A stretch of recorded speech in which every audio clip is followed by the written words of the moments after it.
pivoted to a position where they're actually going to be um, built around Cooper in a certain way, where you may be able to get Anthony Davis to another team. You may be able to bring Kyrie back into the fold next year and pair him with Cooper and another young guy and these veteran players and possibly make a run at the playoffs. Maybe not to the championship, but definitely create some excitement in Dallas that, again, once Luka left and went to LA, kind of shifted and became more of a downer. You now have some people believing in the possibility that they'll be a very competitive team in the near future. So that's really where they are with it, and I expect it to only get better. I don't know if you saw uh, uh, the press conference with Jason Kidd, where No, I ain't done. Yeah. Jason Kidd was asked in a press conference about his decision to have Cooper Flag at the point guard position and the criticism that some people have made about him giving the ball to Cooper Flag and allowing him at 19 years old, Cooper Flag, to kind of run the team and be the center of it. And Kidd was animated in not only his response, but in his language, which Pop, you always talk about verses and curses in the verses. Well, it was curses at the press conference yesterday, because he definitely felt that there was a poking at him for his decision to allow Cooper to develop. Because again, though Cooper's doing well, the team isn't winning. We're joined also by Sister Martha. Assalamu alaikum, and welcome to the show. What's going on, Sister Martha? Alaikum assalam. I'm under the weather, but that I'm here, so I'm going to enjoy. I love the featuring now, seeing Cavell, seeing you, William, Yes, everyone. Alhamdulillah, I'm in your yes. corner. I'm silent, but I'm here. Okay, very good. Cavell, I Assalamu. just want to say this. I just want to say this that I think that it was a very good. I think that it was a good move because I think that it's a good business move too. That I think that there might have been some pressure from the front office to put that ball in Cooper's hand because he did bring excitement, and I think that that's what the Dallas fans want to see. They want to see that type of excitement that Cooper Flag actually is bringing to the team. Once again, it is a business, and we talk about this all the time. It's a business, and the move for Luka to the Lakers was a business move. Bringing Cooper Flag to Dallas as a replacement for Luka was a business move by the NBA because again, Dallas got the number one pick after having like I think it was like a 0.25% or something like that opportunity to actually get the first pick in the draft. So this again is one of those things where people add the conspiracy theory in, right? You gave one player up who was an international player to a team that's recognized internationally in terms of their brand, the Los Angeles Lakers, and you brought in a homegrown uh, American player, right, Yes, who is also a white player yeah, into Dallas, which yes, then gives Dallas, again, Texas, right, yes. an individual that they can then go out and support. So it definitely looks in terms of from the outside in as a business move by the NBA to shore up teams that will inevitably be looking to expand themselves into the international market as the NBA continues to move forward. Let's Yeah. go forward into Oh, our well, hold on second for one topic for the second, day. Cavell. Hold on for one second because I think Okay. we have a special guest. And I think this might be Sister Martha's son, and who might have something to say, about the basketball that we talking about. Assalamu alaikum, Aki. Go ahead, man. Tell us your name and give us your thoughts about what we talking about. Assalamu alaikum to all. My name is Isaiah Abdul, and yes, I am the grandson of Sister Nailah, Sister Martha Williams. Just tuning in just to enjoy the conversation. I thank you for having me. That's about it, brother. I know the Super Bowl is supposed to be today, so a lot of people asking, well, who you for, the Patriots or the Seahawks? I said, I'm going for the underdog. I always go for the underdog, you know what I mean? So, Yes, Yeah. sir. That's what it is, man. Yep. Yeah, yeah. Well, welcome to the I'll show. something We later. talking Welcome to the basketball. Awesome. We show. talk basketball. So, Okay. everything that you wanted to, add to the conversation, please feel free to. Go ahead, Cavell, as we move forward. Well, but without a question, let's move on to the second piece. The 76ers ride Embiid's 40 to win. Joel Embiid erupted for 40 points to lift Philadelphia past New Orleans, 124 to 114, combining mid-range mastery and physicality on both ends against a Pelican squad still searching for consistency. The 76ers are also experiencing a major shift with the fact that Paul George has been suspended for 25 games due to violation of the substance abuse or the substance um, protocol by the NBA. So he is going to effectively be out until I believe it is Bruh, mid-March bruh, you got to talk about that because a of little the bit, man. positive. What's that all about? That's big. That's big, man. Well, of course it's big because of the fact that the 25 76ers games 25 games. It for is a big substance abuse. situation. What they call him with crack? What they catch him with? Well, again, usually it's performance enhancing drugs, right? Oh, PEDs. He himself, though, has come out with a statement saying that it wasn't performance enhancing drugs, that it was medication that was prescribed to him for the mental health issues, which he has spoken out about previously over the years regarding his own mental health, and how it's very important for him to kind of make sure he keeps himself balanced. And so that's what he came out and said. There have been conversations in which folks say that there is a list clearly that is provided by the NBA, which describes what kind of medications you can and cannot take, what kind of drugs you can and cannot take, and even that there is information on how long those things stay in your system and how to remove them. So, a lot of information out there says that there is going to have to be some type of investigation, and we still aren't really sure what the substance was or where it came from. But the NBA has made a decision and moved forward with suspending Paul George for 25 games.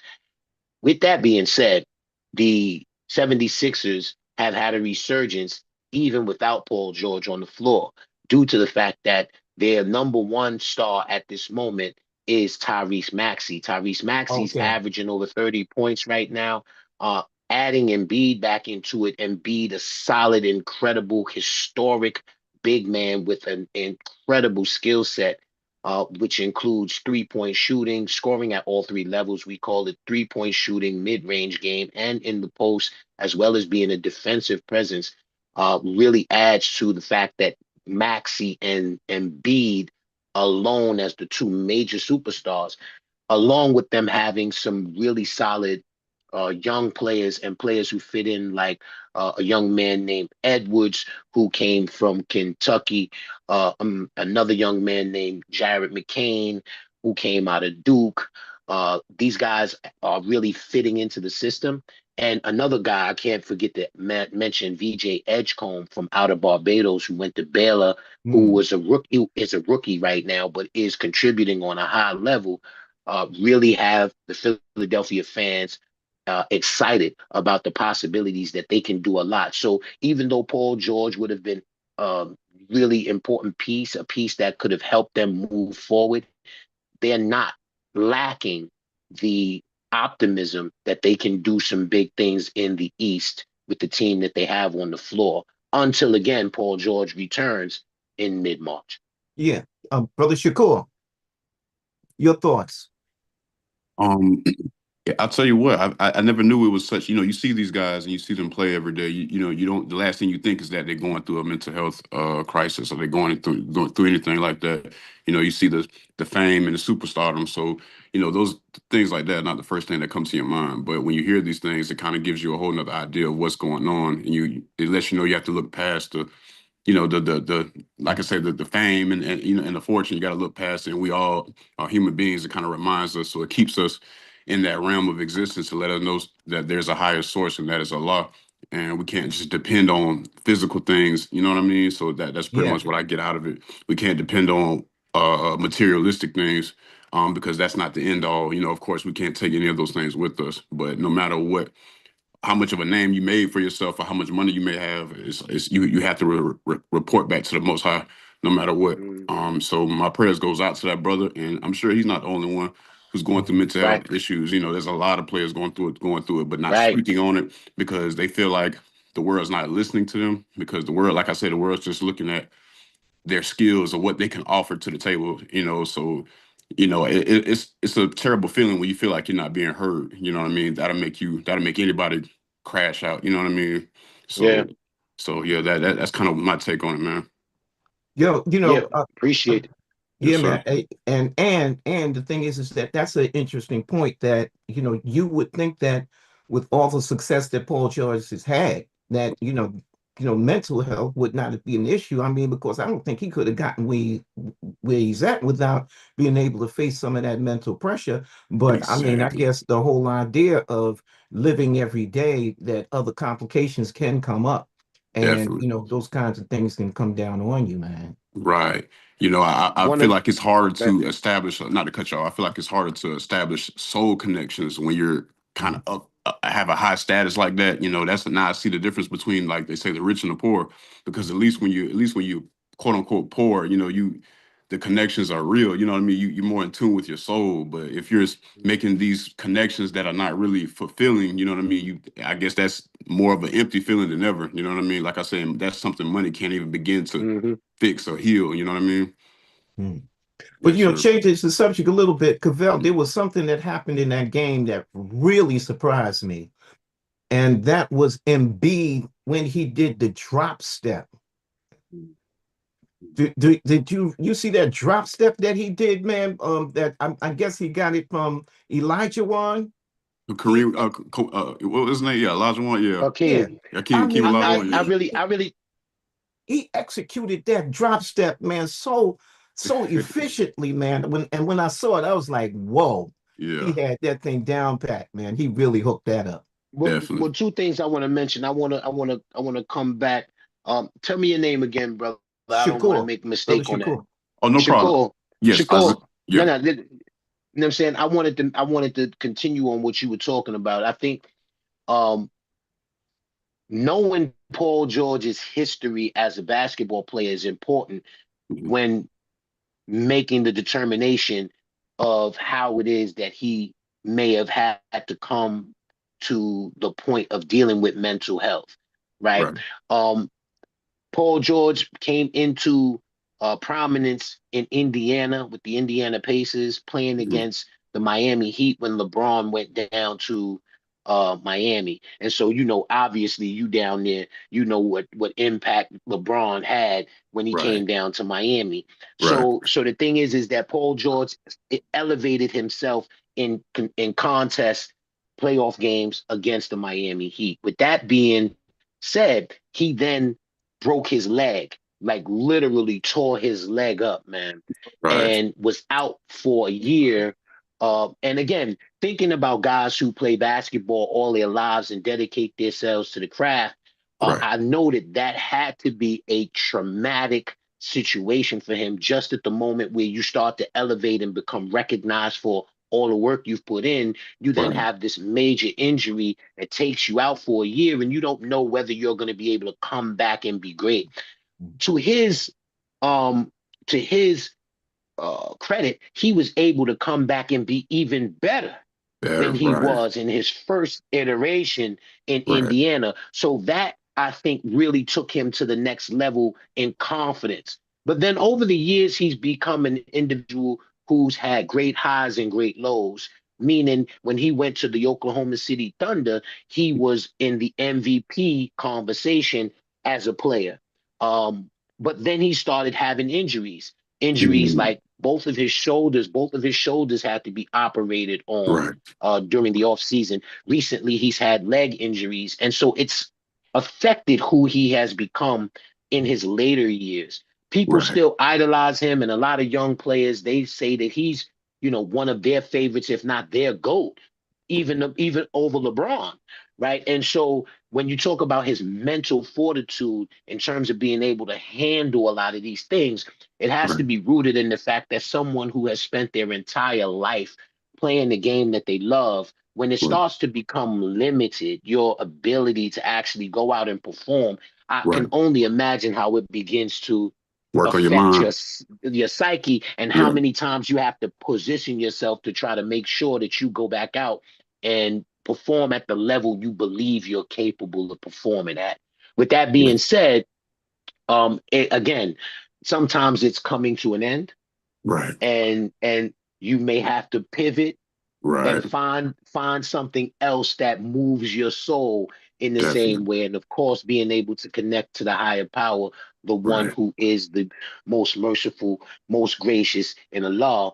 You know what I'm Right. saying? You find your spirit and your connection naturally will be helpful, and I believe that the brother will find that Yeah. peace, Hmm. and it probably will come after he walks off of a basketball court and Hmm. has more time to actually focus on Right. himself and not Definitely. on all of the things that come with being an NBA basketball player. With Yes, sir. that, pivoting to what you were saying, Pop, about Embiid and his drop step. Remember, I was mentioning to you that Yes. Embiid is a three-level threat in terms of scoring. He shoots three-pointers. He has an incredible mid-range game, which is Right. around 18 feet and in, and he also has an incredible post-up game. Right. He is unique in the way that he plays basketball. He's already a Hall of Famer. He's already one of the greatest to ever play the game. So working with an individual like Olajuwon and getting those tips from somebody who also is a Hall of Famer, one of the greatest players to ever play in the center position, is only to his advantage. And you see it in the game when he's able to implement those things.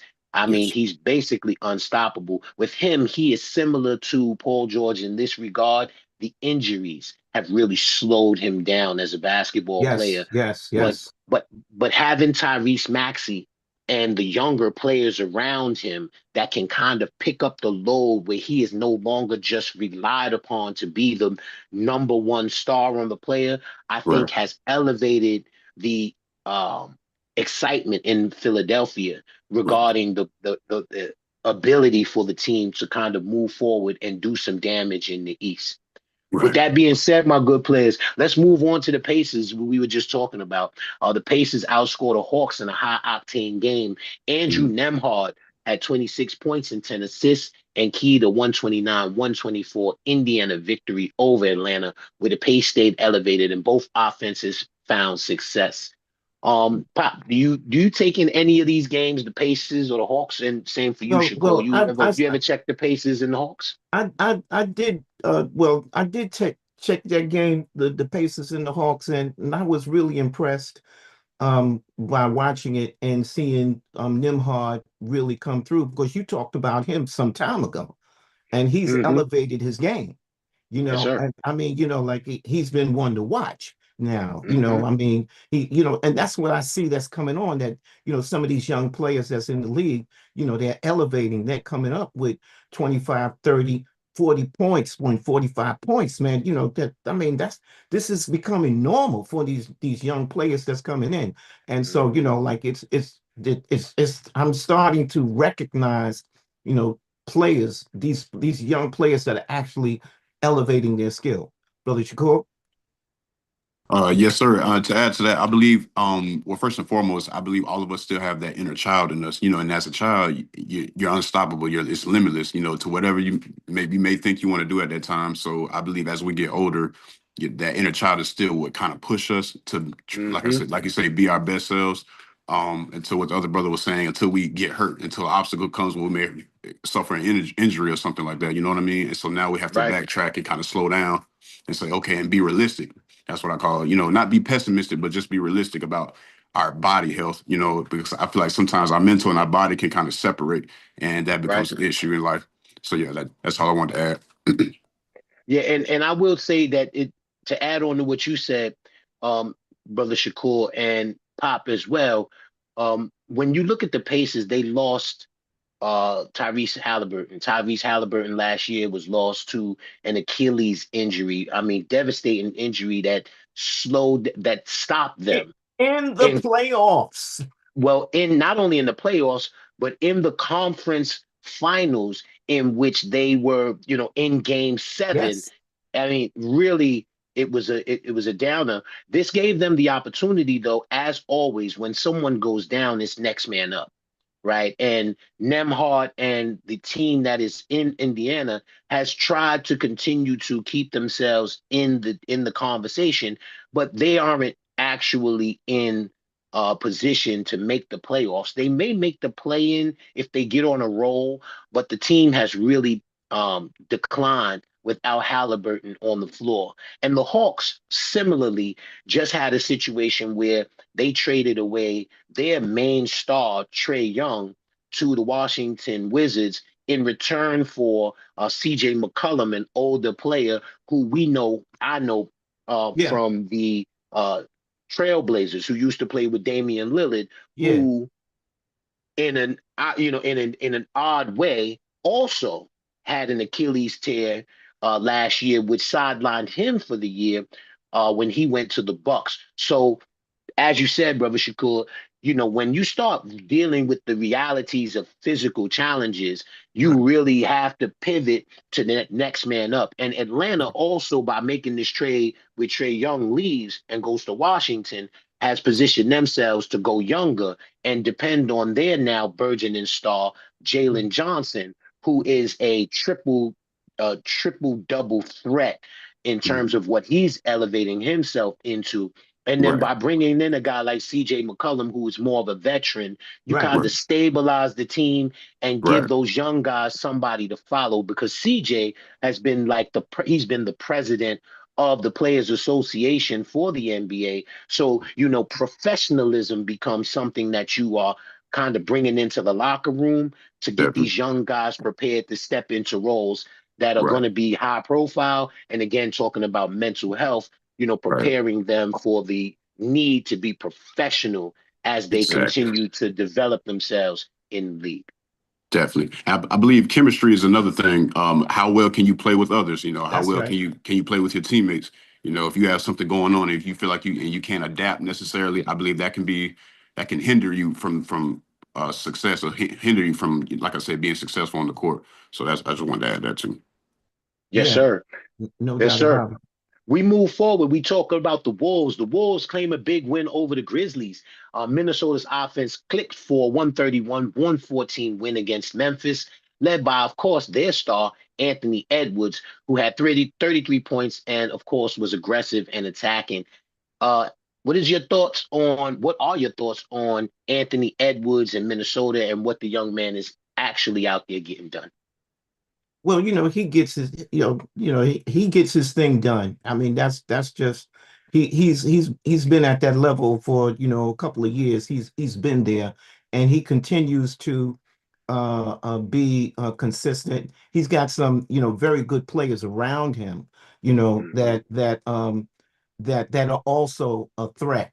And so, everybody, and when they do their focus and concentration on Anthony, he has other players that he can, dish the ball off to in order to, make things happen. But he gets his. He gets his, and he Oh gets yeah, he his gets in a his. spectacular way. It's not like, Oh like yeah. he just gets it. He goes in to get it. Oh yeah. He goes This in to get it. Ant Edwards is an incredible player. Yesterday, I was talking with my son, Cavell Jr., and he was discussing with me the always important conversation and volatile conversation of who's the greatest of all time. And we were discussing styles. And Anthony Edwards is very similar in style to Michael Jordan. And so that comparison that's usually made with Michael Jordan and Anthony Edwards is one that will continue to uh, evolve as this young man, who's only 24 years old, continues to and develop his skill set. He's out there, it looks smooth. He has a pretty game, right? Sometimes that's what really attracts folks to a game, is Sure. how beautiful it Yes. looks when you perform. Right. LeBron, is exciting player, someone, but he's more force. Right. He's He's more got the force basics and down pat. power. Yeah. He's more force and power because he's bigger. He's 6'9", 250.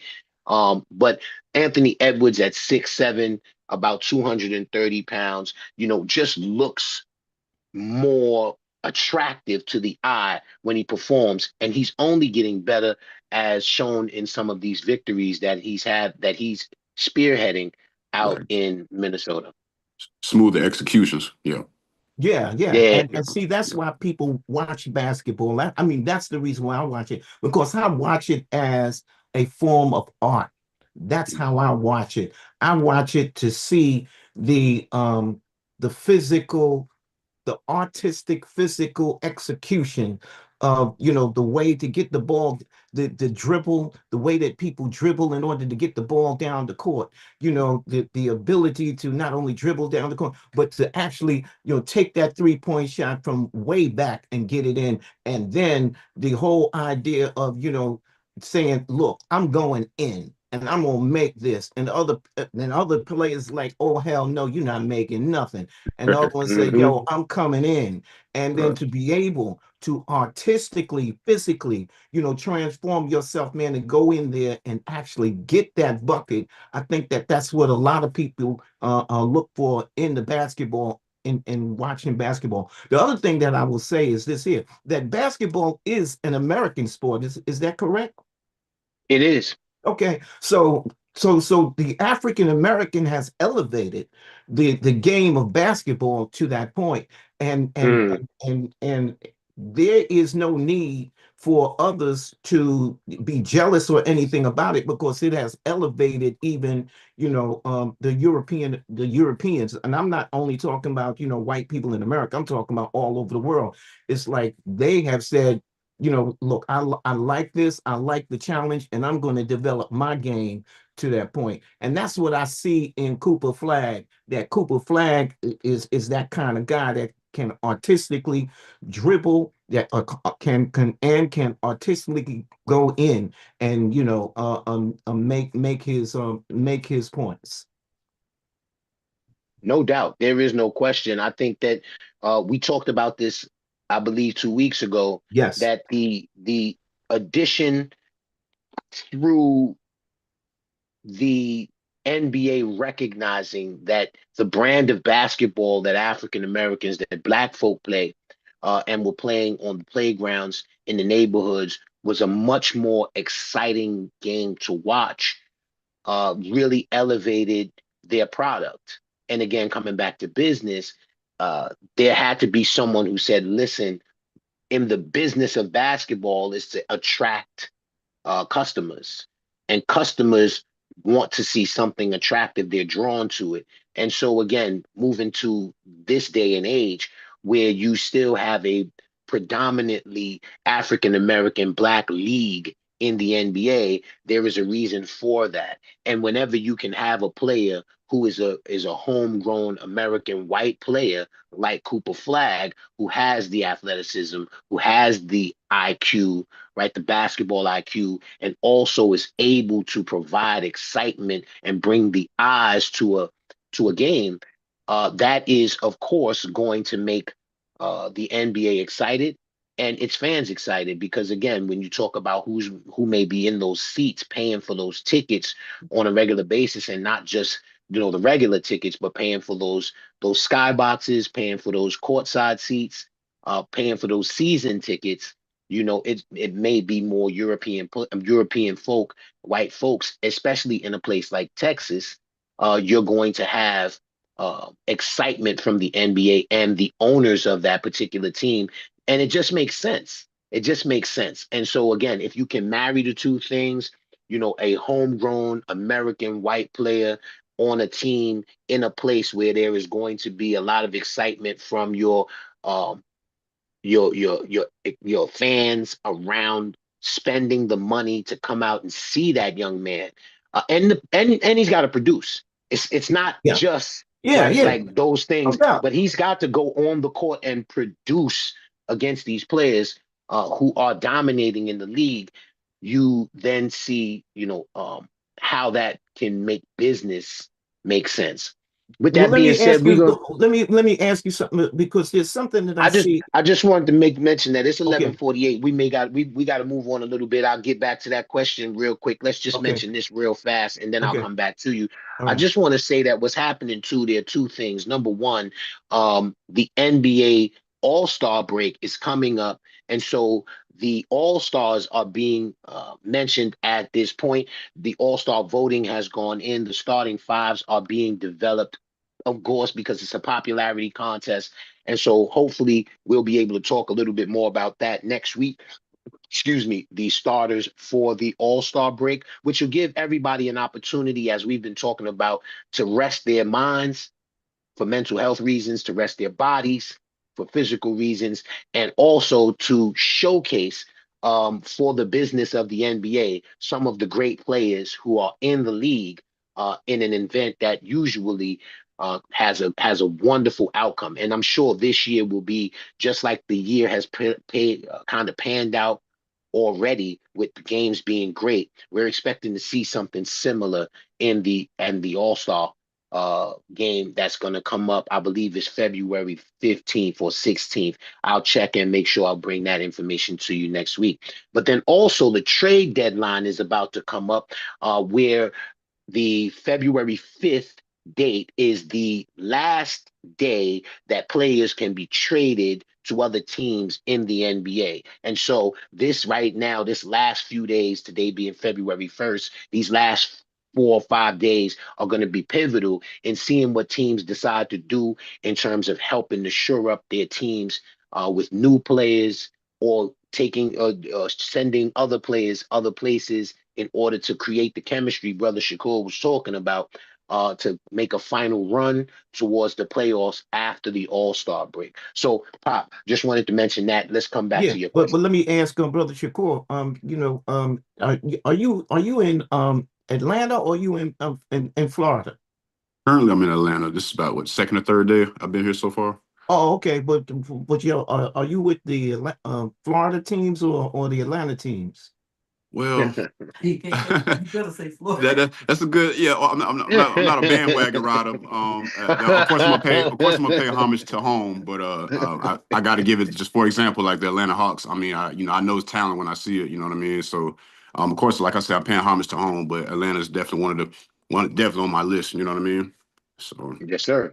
You know, yeah, and And it's they're growing. interesting that Florida got two teams. They got the Orlando Magic, and they got the what's the other team? The Orlando Magic, Miami Miami, Heat. Miami yeah, Heat. Yeah, man, yeah, y'all Hmm. got two teams down there, man. yeah.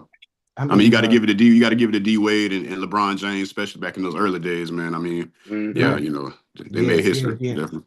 But the question that I wanted to ask was about, there's a lot of video that I see online about, play basketball players playing, on courts. And it seems like there's a lot of aggression and ego.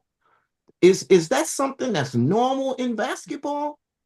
That Well, this aggression I and mean, ego? I mean, it well, is Pop, it Pop. is crazy. It basketball is a competition. Right. There So is there yeah, these two competitors when they step onto the court, it's about winning the game and not losing. There is a reason why it's an offense facing a defense. It's because this is about stopping the other team and getting your team to be able to score. So there is a natural ego that exists in that space. The superstars definitely have egos. That is the reason why they're superstars, right? You couldn't be a superstar if you didn't believe in yourself to that degree. And sometimes it's an irrational belief in yourself, This a what? which can An it's an irrational? it is an irrational because it's sometimes Wow. delusional to the Wow. point where you have to listen. Kobe Bryant went on the court against Michael Jordan and was not prepared to be a competitor against Michael Jordan. At the same time, in his mind, his delusional mind at that time, and RIP to Kobe, he believed that he should be on the court with Michael Jordan. It needs you need to have that to succeed, to survive in a game like right. basketball. If you don't believe in yourself, if you don't have an ego, If you Right. can't go out there and say to someone else that I'm better than you, Right. it's you're not gonna last long. Right. You're gonna be out of the league. And if this is what you've been striving for all of your life to Right. attain this job, Right. and to be successful at it, you have to believe in yourself to a great degree, and that does require ego, brother Right. Shakur. Doesn't mean you don't have the utmost respect for your opponent or another successful player, but that also lights the fire to, like you say, because you automatically you're going to feel that okay, at least I have to match the standards, if not surpass the standards of our opponents. So I believe, like I said, that's just a natural fire that's displayed on the court. What you were saying, brother Cavell. Well, you know what, Without, with, I guess that we just don't hear the sound and we don't see it in professional basketball, but it's there. We're able to see it, because they show it.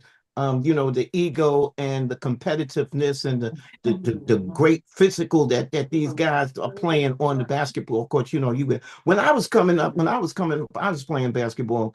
It wasn't that. It wasn't that. That kind of competition wasn't in there like that. I mean, the competition was there, and maybe I just didn't have the fire to that degree. yeah, I think we need to. Yeah, that's what it Maybe was, I Bob. just didn't. Yeah, yeah, I yeah. love You playing didn't have the. Yeah, basketball, yeah, yeah. but I didn't just It didn't have just the wasn't. fire to that degree. Well, But let that's me ask this: okay. was it more of a friendly competition when you say the fire wasn't there? Was it just more of a did everyone kind of have the same understanding? Was it less less head bumping and more cooperation? Is that what you're saying?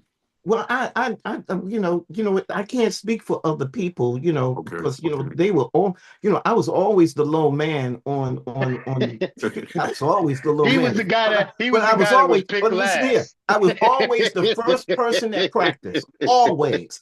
Right, Always right, the first person to practice. I mean, I was dedicated. right. Yeah, I was the littlest guy. I would go down into the pit.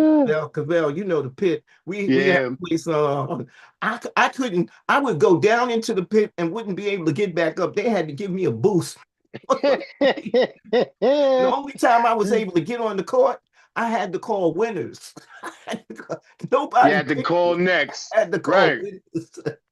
Right. But I That love again, basketball. but that again speaks to a part of what it means to be competitive, because even in the time where Pop is playing, right, you would have to give credence to the fact that there were great players that were playing at that time who True. inevitably made it to the NBA, played in college, and it required, even when you were in the pit, it required a certain ego to compete in those 3-on-3s or those 21 games where everybody was individually trying to score to get to Right. 21. I mean, again, basketball is rooted in the fact that it's a competition like any other sport. And to be able to compete on the highest levels, you have to have the utmost belief in your skills and the time you've put in to be skilled in that particular profession. right. I just want to and swinging right into this next piece before we get out of here, which is 11:56. Before we jump into Let's Talk Real Quick, where we celebrate hip hop culture. Um, in the summer, there will be an NBA draft. The NBA draft for 2026 is projected to be one of the best drafts of the last 10 years. And one of, as a matter of fact, two of the draftees that are positioned and possibly going to go in the top three of the NBA summer draft in 2026. They played against one another yesterday. Mm, One's name is AJ DeBanza, and he plays for BYU, mm, uh, Brigham Young University out in Utah. And the other is named Darren Peterson. He plays for the Kansas Jayhawks. And so this competition was a highly watched and anticipated opportunity to see these two young men who are projected to go in the top three go against one another. In the audience, I believe they said there was something like 30 NBA executives, scouts from all over the country, as well as folks um, who have been in the NBA and are currently in the NBA in attendance to see what would happen. And Darren Peterson by far outplayed AJ DeBanza. He only played Darren Peterson in one half of the game.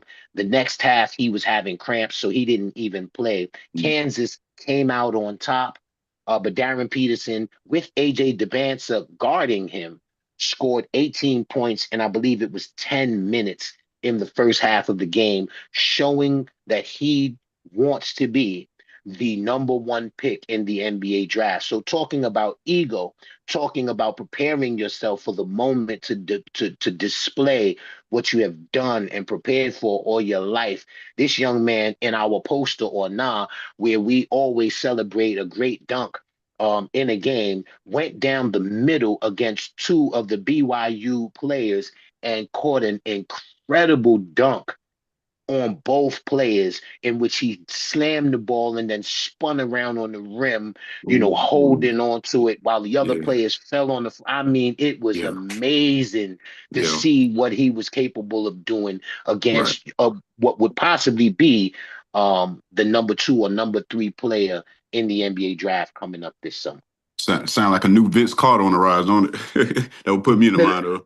Hey, listen, Yeah. the comparison that they're making for Darren Peterson is that he's like Damian Lillard, a Damn, yeah, guy who can okay. shoot, has Yeah. the ability to get downhill, can score, can All facilitate around. a game, Yeah. all around and incredible guard. But he seems to be ready to make his entrance into the league. And of course, I'll have that up, the poster or nah, on Mhm. all my social platforms. Again, on Instagram.com/ Mr. Kivel, Misterkivel.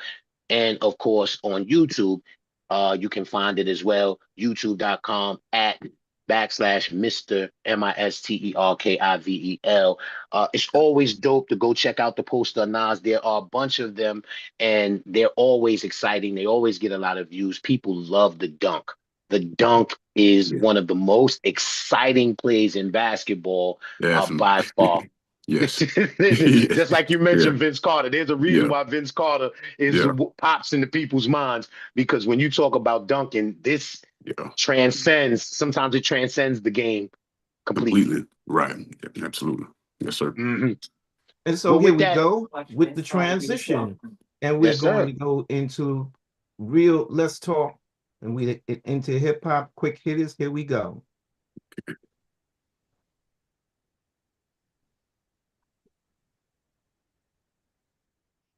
Come on. Come on. Words of power, like words of power, like words of power, like words of power, like words of power, like words of power, like words of power, like words of power, like say it ain't so, but you already know. The only guarantee is that you will agree that we are the best, way better than the rest. Whoa, we are the best, way better than Better the than the rest. rest. Whoa. Hey, listen, I went ahead and did the introduction because that's one of the songs that we created, myself along with my brother Bill Blast, in the US2G Underground Studios 2000. And of course, we are entering into Let's Talk Real Quick, where we talk hip hop and celebrate the hip hop culture. This week, what we're going to do is we're going to celebrate an individual that is very close to myself, and that's me. Right. What we're going to do is we're going to talk about Mr. Cavell and some of the quick hits that I have been a part of this week. I've actually posted this stuff last week on my Instagram and YouTube sites, where you can go ahead and take an opportunity to check in on some of these songs, which of course I think are incredible tracks, man, that bring a certain energy to what it is that hip hop culture brings. Just seeing, giving you a little background on what these songs kind of represent. There are 5 song lists that we present called Quick Hits. We're presenting these 5 songs because what I'm known for as an MC, not only for my ego at times and being braggadocious, but also storytelling. And so a lot of my lyrics, a lot of my songs, they revolve around telling stories of the culture and of different scenarios and situations that occur. The first song that we're going to talk about is Dangerous. Dangerous is a submission in which I talk a little bit about how it is that we have our culture. And at times, it is a culture in our streets where you have to be you have to have that ego. You have to walk around in our neighborhoods and be ready and understand the way in which the community operates. And so, I have my first line. The first line is jump in feet first, knee deep in the hurt. My eyes on the eyes of a loser. Watch for the ham, supply the demand, scam quick hands. We get it, then go like a booster. Right. So we jump back into it, jump in feet first. When you come out and you're first walking out your doors, you jumping into it. So we jump into it feet first. And then we get into it knee deep. We have friends who are out there in the streets doing certain things. We have family members who are out there doing certain things. The neighborhood is buzzing. And so we jump into it feet first, but then we knee deep in the hurt. And then we're looking around, and sometimes we're looking for the losers. Sometimes people are looking for the losers, and they think maybe you might be the loser. And so you got to be cautious as you jump out there. So we jump in feet first, knee deep in the hurt, and our eyes on the eyes of a loser. But we got to watch for the ham, which means we got to watch out for the police, because they call the police pigs. So we got to watch for the ham. And then people are out there scamming. We got to watch out for the scam. Right. So we jump in feet first, knee deep in the hurt, our eyes on the eyes of a loser. Watch for the ham, supply the demand. You got to supply the demand. And that's what they talk about when they talk about, hustlers out there, man, supply and demand, right? Making sure that they move in whatever they move in, whether that's moving gloves on 125th Street or that's, selling some weed on the corner, right? There's always this supply and demand. But it's a scam out here. You got to watch out for the scam. You know what I mean? So we got to jump in feet first, knee deep in the hurt, my eyes on the eyes of a loser. Watch for the ham, supply the demand, scam, and it's quick hands. They get it and then they go like a booster, right? Because we call boosting when someone goes in and steals things on the low inside of stores. They boosting, right? And so this life, and again, coming back to the way that I like to rhyme, talking about our environment, and in this song, Dangerous, I really take the opportunity to talk about and create the situation in which we're able to look at someone walking out into a neighborhood and having to recognize all of these things very quickly in order to survive. And things sometimes can be dangerous. So you should always make sure you try to keep your eyes open for the things that can be dangerous. So how long ago did you make that up? That you create that that piece of art? Oh man, it's incredible. It's still relevant today, but I think I wrote this track probably in 2004, 2005, early 2000s, man. But it always resonates because whenever I write rhymes, it's not for just the moment. I write rhymes to last, right? To transcend time. And so I always try to make sure that it's not just period based. It has a opportunity to be around and have longevity.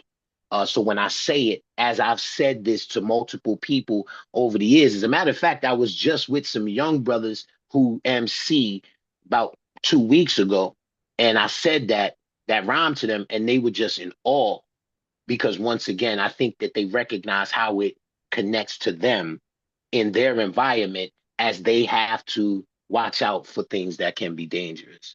You know Yeah, what I mean? Brother Shakur, what's your thoughts on that? And do you spit?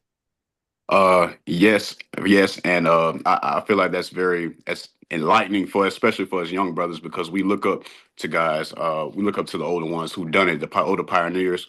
I've always looked at hip hop as a way of expression, on not only culture but a way to escape, maybe what has been oppressed upon us. You know what I mean? So it's just another way to escape our situation. Not me personally. I've always loved music. Yes, sir. I consider myself to, be I don't even want to call myself an MC, but I've definitely practiced with it. Out of my 28 years of living, it's definitely been one of the top things on my list. I love doing it. I love experimenting with it. You know what I mean? It makes me feel good. It's a way for me Yes. to get in tune with my soul. So yeah, it's definitely something I truly love, man. Well, I just never, I felt like I've never had to. you're gonna have to share something with us, man. If you got to go get your book, bro, go get your book, man, because you got to share something with us, man.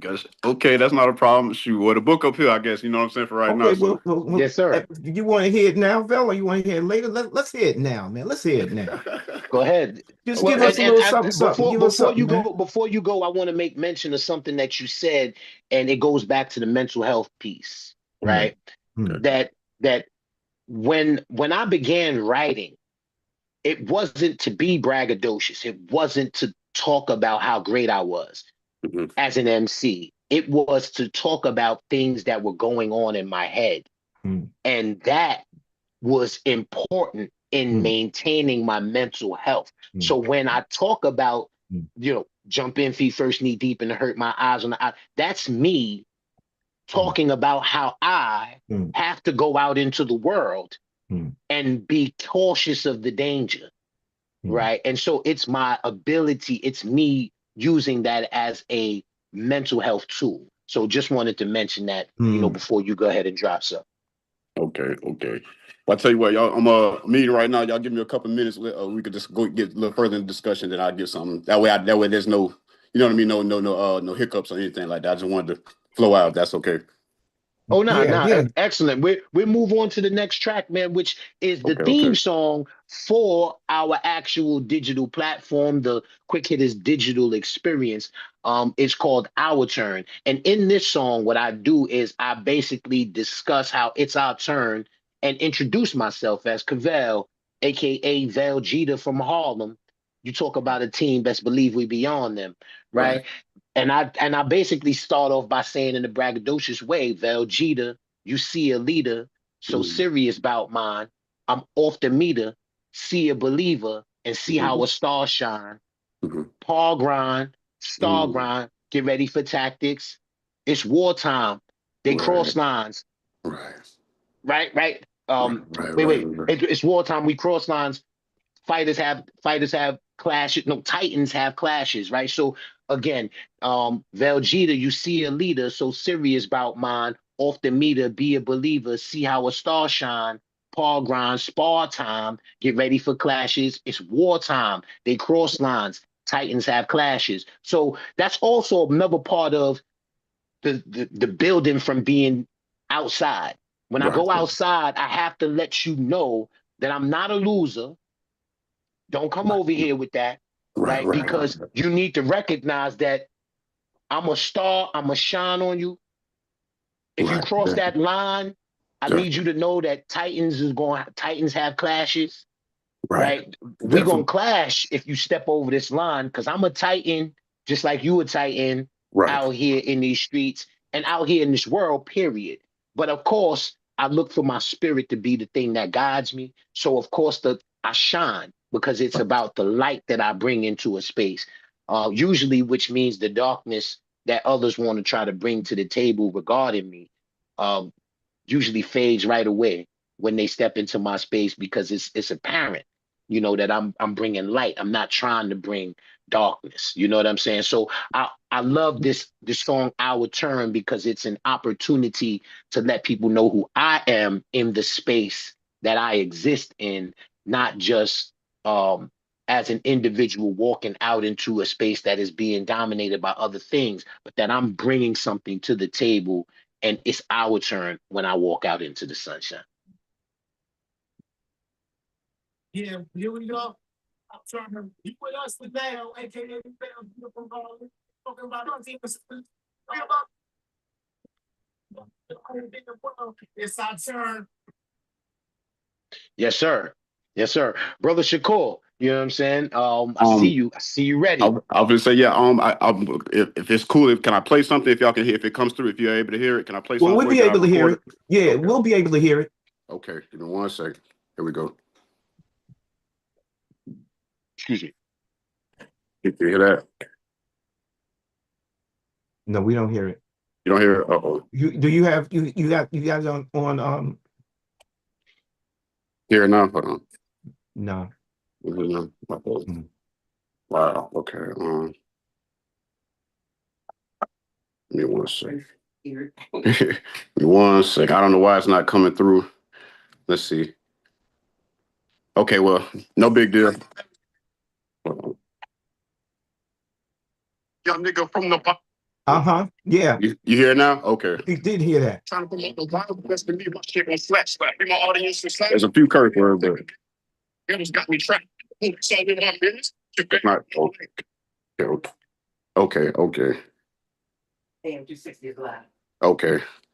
Okay. Well, there's a few curse words, so I won't be able to play it, but Okay, well, we understand. We understand that. Make sure We you make understand the sure you whole set idea. make sure you set it through, because there's always a debate happening between me and my pops. My okay. pops is very big on no curses in the verses, Right, right? definitely. I understand. But for me, Right. there are necessities at times for curses in them verses. I myself Exactly. Right. I myself, along with my brother and a number of my counterparts and peers who I've rocked with for many years, and Mhm. of course even my young homies who do what they do. You know what I'm saying? I consider you one of the young homies, right? Right. Right. There's a moment where to be able to express what you need to express, there Right. have to be curses in the verses, Right. Right. right? Right. Yeah. So again, I deferred to Pop because I know that he'll respawn in kind. Yes, sir. Yes, sir. Well, we'll move forward with again See that kind of.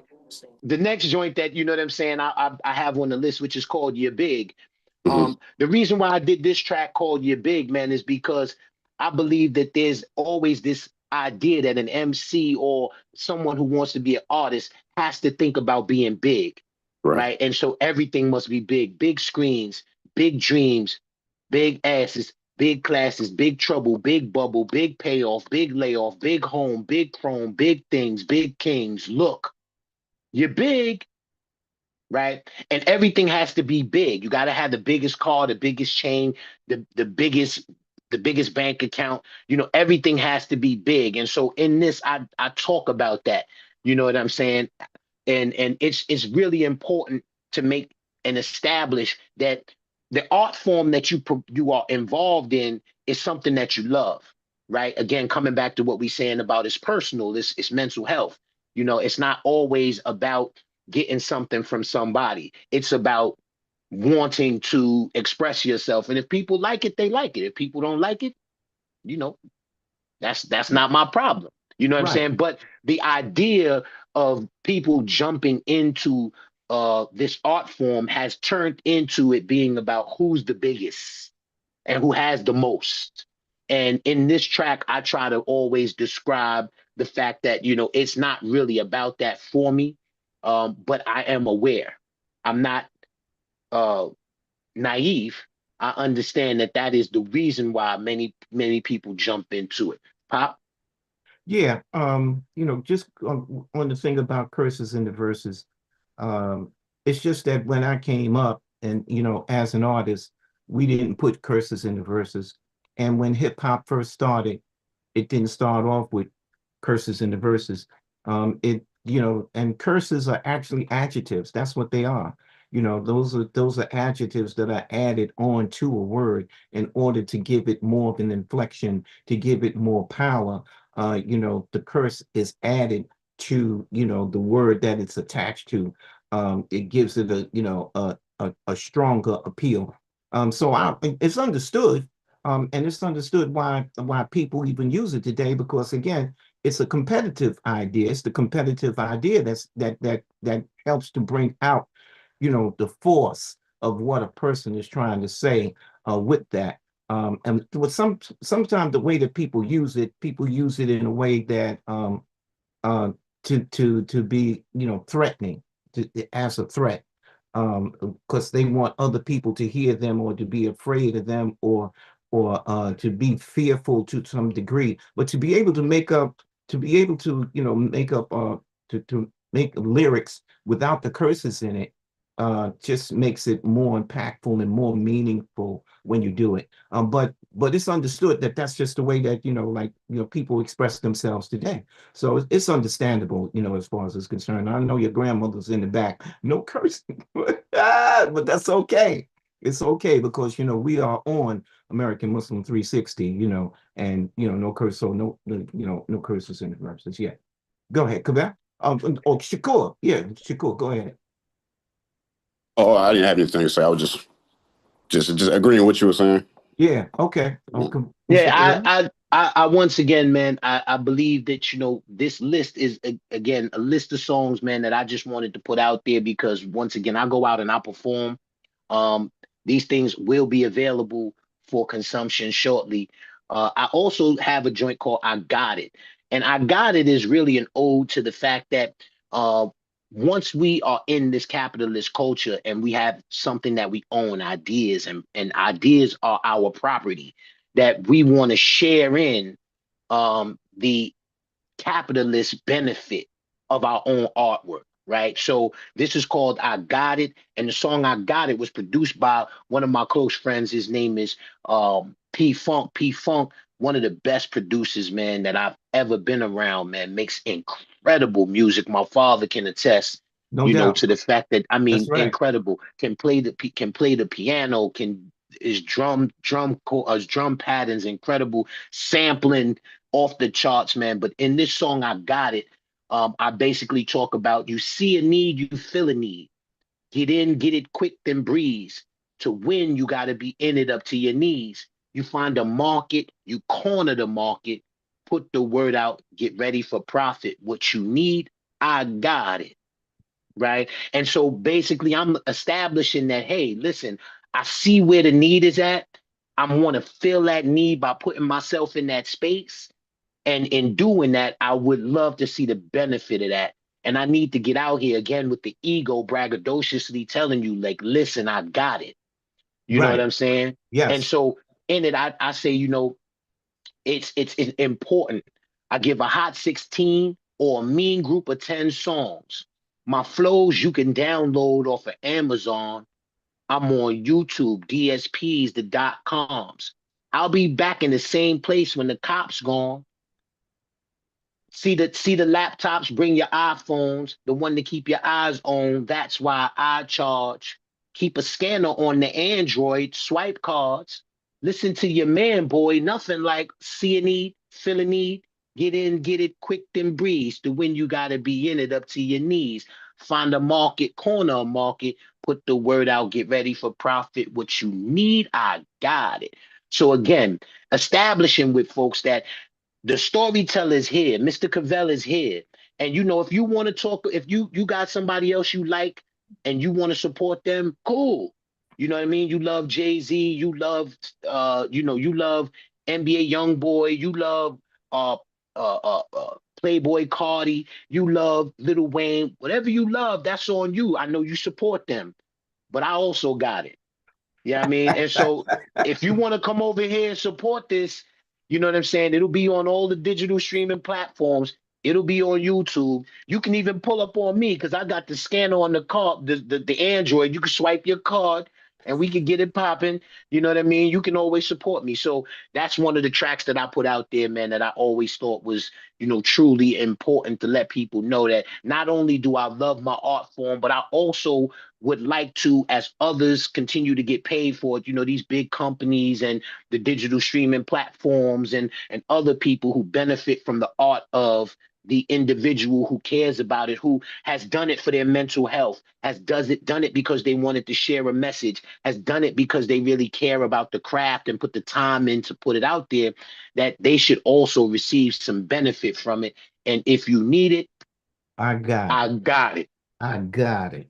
Brother That's a Shakur. heck, that's a heck of a thing. I got if you need it, I got it. I definitely love what you're doing, brother Cavell. No, I definitely support it because, like you mentioned, the Jay-Z's, the Lil Wayne, the Lil Waynes, all those guys. Yeah, they may have something to bring to the table, but you don't know if those people are really how connected they are to God and their spirituality. You know what I mean? And sometimes you could get lost in the sauce like that. You know what I mean? It's like I love. I feel like you should be able to express yourself and still have a great connection with the Most High. You know what I mean? It doesn't, like you said, like my grandmother tells me, it doesn't always have to be dirt filthy. You don't always have to have something to clean up. It just let it come out clean. You know what I mean? And that's something that I need to work on. But it's a challenge. But you know what I mean? But I'm definitely learning from you guys that, just find cleaner ways to express what you want to say. You know what I mean? There you go. Yes, sir. Yeah, I mean, and again, on top of that, we always out here doing what we do, and we keep a good spirit. I mean, this is capitalism, though, right? You got to have food, clothing, and shelter, right? You Mhm. got to have food, clothing, and shelter. That costs money, Yes, sir. right? And even though your message, may come, from a spiritual standpoint, and I'm not gonna say mine's always comes from that, right? Okay. I Mhm. mean, I'm Yeah, serious. Like you can go this is either why way. this is why I go either Right, I go either way, and right. that'll Yeah. that'll lead me into the listen freestyle, right? Where Mhm. my listen freestyle is about something a bit different. You know what I'm saying? Where I talk that talk in a different way. You know what Mhm. I'm saying? I've always been able to craft rhymes where I didn't need to curse, Mhm. but my rhymes can sometimes be, you know, hard, man. And I might say something that, catches your ear and you be like, dang, you really just said that. You know what I'm saying? But again, this is competition. And I got an ego when it comes to the microphone. Right. Yes, I sir. didn't practice all these years. I don't step into an arena and I'm not prepared. Right. As in one of my rhymes, I say, I stay loaded, no safety on, Mhm. Yeah. right? Because Yeah. because when I walk into the arena, everybody is in trouble, Definitely. right? Definitely. Everybody Mhm. in trouble. If you spit from the standpoint of spirituality, and you spit from the standpoint, you know what I'm saying, of being a person who wants to be conscious, I got Mhm. that for you. But if you spitting from the standpoint of somebody that's out here in these streets and you talking that talk, You I'll got that talk that too. talk with you. Right. I will Definitely. talk that talk with you. You know what I'm saying? Definitely. And it's important to be able to do that. So in the listen freestyle, I definitely make sure that I express to folks that though I understand the dangerous nature of things, though I feel like it's my turn at times, especially if I step into a cipher and it's my turn. You may think you big, right? Because you pulled up in that thing and you may have your homies with you and all the rest of that, and you got the Right. diamonds on. But I'm telling you, I got it, fam. Right. For I sure. didn't come here. I didn't come here, you know what I mean? And I wasn't staying loaded with no safety on, Right. But if right? I anything, came, okay, yeah. right? Not to No, cut you no, off, no. Go ahead. Go I've been ahead. saying, if anything, I feel like what you explain, how you coming up, that's when people walk around saying, "Oh, who's a real gangster and who's real soldiers like that." I really feel like the way you come off, that's more in tune with that versus ones, especially the younger guys who think it's cool to pull up with 30, 40 different people that you can't even really trust. At the end of the day, you giving these boys And this money, and you don't even, and these boys don't even really respect you in a way. You know what I'm saying? Whole time you don't know what they feel about you behind closed doors. And that's just another way of insecurity anyway. You don't believe in yourself to even walk alone. That's one thing I learned, that I can walk mm, alone. I don't need 20, 30 people around me because I don't even know these people. You know what I'm saying? yes, And sir. yes, sir. I got a line, man, that I love to pull out. I Mm. love to say, this is from one of my joints where I said, "You just a toddler. Only your body got larger. Ooh, that part. That part. You harbor pain from your mama, and your daddy's a foreigner. All that Mm. garbage you be talking about, you know what I'm saying? Like, oh, my mama went through this. Oh, my daddy wasn't here for me." And so Yeah. that's how you expressing to me that I should be connected to you. I can't connect to you like that. You know what I'm saying? Because I got trauma too, fam. Right. But I learned to take what was best from my mama. I learned to Definitely. take what's best from my father. I learned to take what was best from my situation and grow into manhood. Right. And Yes, so sir. at some point you got to grow into manhood. You know what I'm Yeah. saying? All this anger and frustration that you keep venting at me all day, Yeah. right? All this Mhm. destruction and death you keep bringing to me all day, and you put it in some fly sentences and put it over a beat and act like I'm supposed to accept that that's the way it's supposed to be. Like, Yeah. nah, that ain't how we rolling, fam. You a toddler, and I know how Right. to deal with toddlers. I'm a parent and I'm an educator. I know how to deal with toddlers. I got strategy for that. Yes, sir. Yeah. So don't roll with me like that. And like you said, I grew up as an only child, even though I have brothers and sisters. I Right. grew up as an only child in my home. And Right. with that, I had to move independently. So once again, I come back to dangerous. Like it was dangerous out there. I had to jump in feet first and Right. get knee deep in the hurt. My eyes was on the eyes of a loser. That part. Feel me? Yes. Like that's real. Like when what I'm spitting is not just for the heck of it. I'm telling you, really, like when people say like, "Yo, I gotta spit that." I only listen to people who spit real life. I'm spitting real life at you. It may not be your life, but it Mhm. was mine. And You so know, again, that's what I wanted to celebrate in the quick hits this week, man. Just talk a little bit about why I have the ability to come out here and celebrate hip hop is because I am hip hop. Go ahead, Pop. alhamdulillah, alhamdulillah for that. This idea of hip hop is that it's a creative art, and it is something that human beings have done since the beginning of time. Uh, it is just something that has developed over a period of time. They may have called it something else.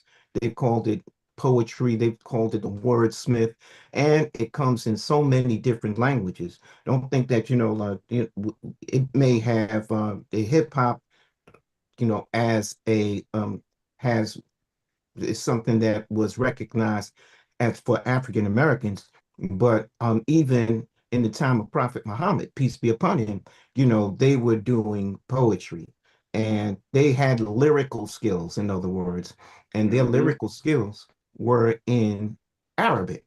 And they Right. weren't, and if you recognize it or not, that Prophet Muhammad, peace be upon him, had lyrical skills. The revelation itself was lyrical skills, that Mm. Allah is the greatest as far as lyrical skills when he gave the Quran to Prophet Muhammad. When you hear him say, Bismillah ar-Rahman ar-Rahim, Alhamdulillah Rabbil Alameen, Ar-Rahman ar-Rahim, Malik Mm. Yawmiddin, Iyaka Hmm. na'budu wa Iyaka nasta'in, that is lyrical skill, but it's just in another language. But you have to but you got to look at it and see that it was flow.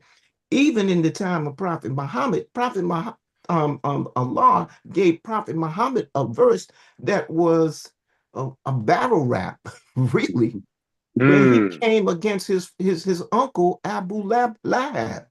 When Allah revealed to him, he said, Tabbat yada abi lahabin wa tab, ma'agna anhu malahu ma wa kasab, sayasla than that al-lahab, wamra'atahu amalat al-hatab, fi jihliha balun min masad. I mean, that's a battle. I mean, Yeah. just the Mm. lyric and the flow of it.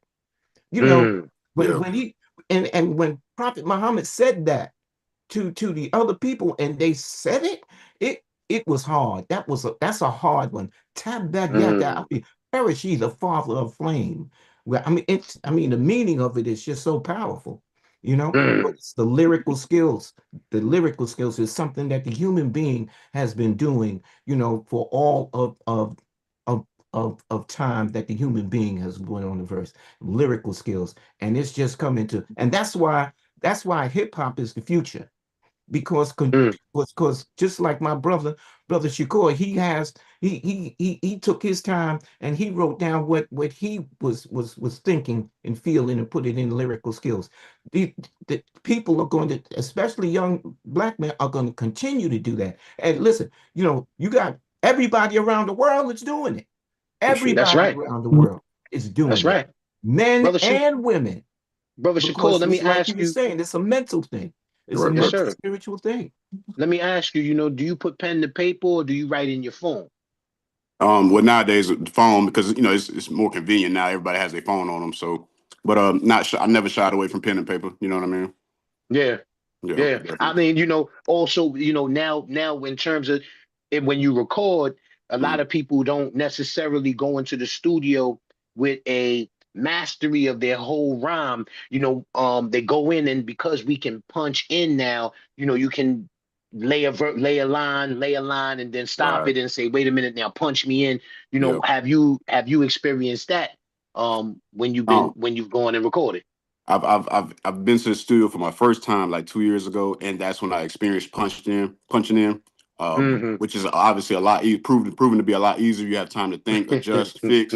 But before that, growing up, I was just used to you just have to spit it out. There was no taking breaks. You had to just keep going. You know what I mean? You had to have breath control. You know what I mean? And So Yeah. how long you not been give out of rhyming? breath How and be long able you to been still say writing? what you. Uh, How long you been writing? I mean, like I said, it wasn't a dominant thing in my life, but I mean, when I had the, I guess when I had the spare time to do it, just like I say, past 10, 15 years, you know what I mean? As long as I've been Right. around, I was able to comprehend hip hop and understand that it was something that I really loved to hear. You know, that's when Yeah. I started trying my hand at it, you know? Just like Yes, every sir. other African American brother would say, I guess. I'm not anything different, I would say, you know?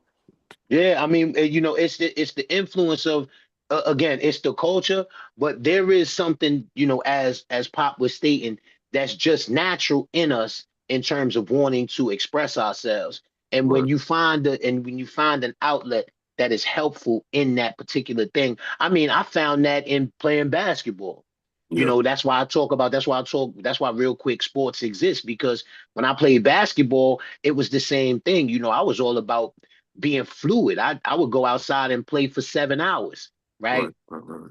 I dribble the basketball down the court, I mean down the street, take it to school. It was like a friend. You know what I'm saying? Mhm. So when I discovered rhyming, with a pen and the pad was a friend. Being able to record into a recorder was a friend. That was with me all the time. And Right. sometimes I would spend times. My moms used to knock on the door. Pavel, come out of the bathroom, man. Come out of the Right. bathroom, because I'd be in the bathroom looking in the mirror, writing my So, joints down, and then yeah. looking in the mirror and rhyming for you know an hour, on end. And they like, boy, I gotta shower and get ready Yeah. to go. You know what I'm Yeah. saying? But it was just like my friend. Right. You never realize how much it begins to affect others around you too. You know, you be so caught up in your universe, you know what I mean? So no, I understand that. Yeah. You get caught up in your universe. With that Yeah. being said, we're gonna jump into the second part of Let's Talk Real Quick, where we discuss lyrics and we celebrate lyricism. And this right here is a section from a rhyme a song that I wrote called Sickness, in Mhm. which what I endeavored to do was take hip hop companies, hip hop um hip hop MCs, and definitely connected in a way that was able to tell a story. Again, I'm the storyteller. I love telling a story. And so in this, Pop, I know you have it. Let me see what you could do with it. Let me see if you knock it out. Which one? Right here, uh, under quick quotes, where it starts off, though we linked. Oh, okay. You want me to do it like that? Oh, okay. Let me let me All let right. me see what you got, Pop. Okay. Though See we if you could link to catch it. Murder So Inc., you could we get. still Go ahead, Pop. Let me see if you got that flow, baby. Though we linked to Murder Inc., we both seen less. No ill will for me, cash money. So get you out of the jam, and it's so deaf. How a J will have you on a waiting for death. It's a funk master flex, riding and rough, the old in the tomb. It's Right. a desert storm over orbiting Neptunes. Mm. The ice cubes cool. The ladies love the dude. Confident new limit, confident new no limit attitude. Mm. Mm. I love So, how you brother Shakur, what you hearing there? man, I hear a lot. I hear a lot of references. I hear New York, I hear the South, the West. That was dope how you put that. And how you bounced off it, That was nice, man. That was Wow. nice. And he let Yeah. it flow so smooth and easily, man. That's I mean it takes levels, it takes steps to get to that point. So that was awesome. Appreciate you. What I intended to do, Pop. Um, I love how you was able to catch the flow. You was right into it, Pop. You know what I mean? So I always tried to write in terms of being a lyricist. I always tried to write where not only could I express myself, but other people could actually hear me, right? Not just write and make it so profound and so above your head that Right. you couldn't actually read it yourself Right. and be able to catch the flow Right. and then look at it and say, okay, what does this mean? Exactly. You know what I'm saying? Yeah. So in this verse right here, I said, though we link to Murder Inc. being the company that Yes. Ja Rule was with, you know what I'm saying, with Irv Gotti. Though we link to Murder Inc., right? And again, talking about being outside, this is an outside rhyme, just utilizing these references. Though we link to Murder Inc., we both seen less. Because when you a witness, you're not talking about it, right? If I'm linked in and I know there's been a murder, I'm not a witness, right? I may not be a witness to that, right? Right. So we both seen less. It's Right. no ill will for me. So nobody got ill will for me because I didn't speak up. Because the neighborhood has rules. There's rules to survival out here in the neighborhood, right? So no ill will for me. Cash money. And ill will is also Nas's a Nas member of with Nas who actually died, Ill Will, who he speaks of all the time in his joints. So I'm saying it's no ill will for me. Cash money. That money will get you out of jam and it's so Def. So Def Jam, I'm making references to both companies, Def Jam and to So Def. So New York based Def Jam and Atlanta based So Def, right? How a J, people call a J, a joint, you know what I'm saying, a gun, a J, will have you on a row waiting for death, right? So now I reference Death Row, you know what I'm saying, and how Jam Master J, who was on Def Jam, you Right. know what I'm saying, that J will have you on a row waiting for death. It's a Definitely. funk master flex, right? That was You be in a funk, you but you know what I'm flexing. saying. But Right. I like cats that. is flexing. You know what I'm saying? Yeah. Funk Yeah. master flex. But you Yeah. be riding them rough like Rough Riders, Definitely. and it's the old in the tomb, right? It's the old in the tomb, like how we saying it be young and be old. But it's the old in the tomb. They be putting the old in the tomb, and it's a desert storm because of orbit and Neptunes, right? It's a desert storm talking about um DJ what's the DJ Clue and his record company Desert Storm that put out Fabulous.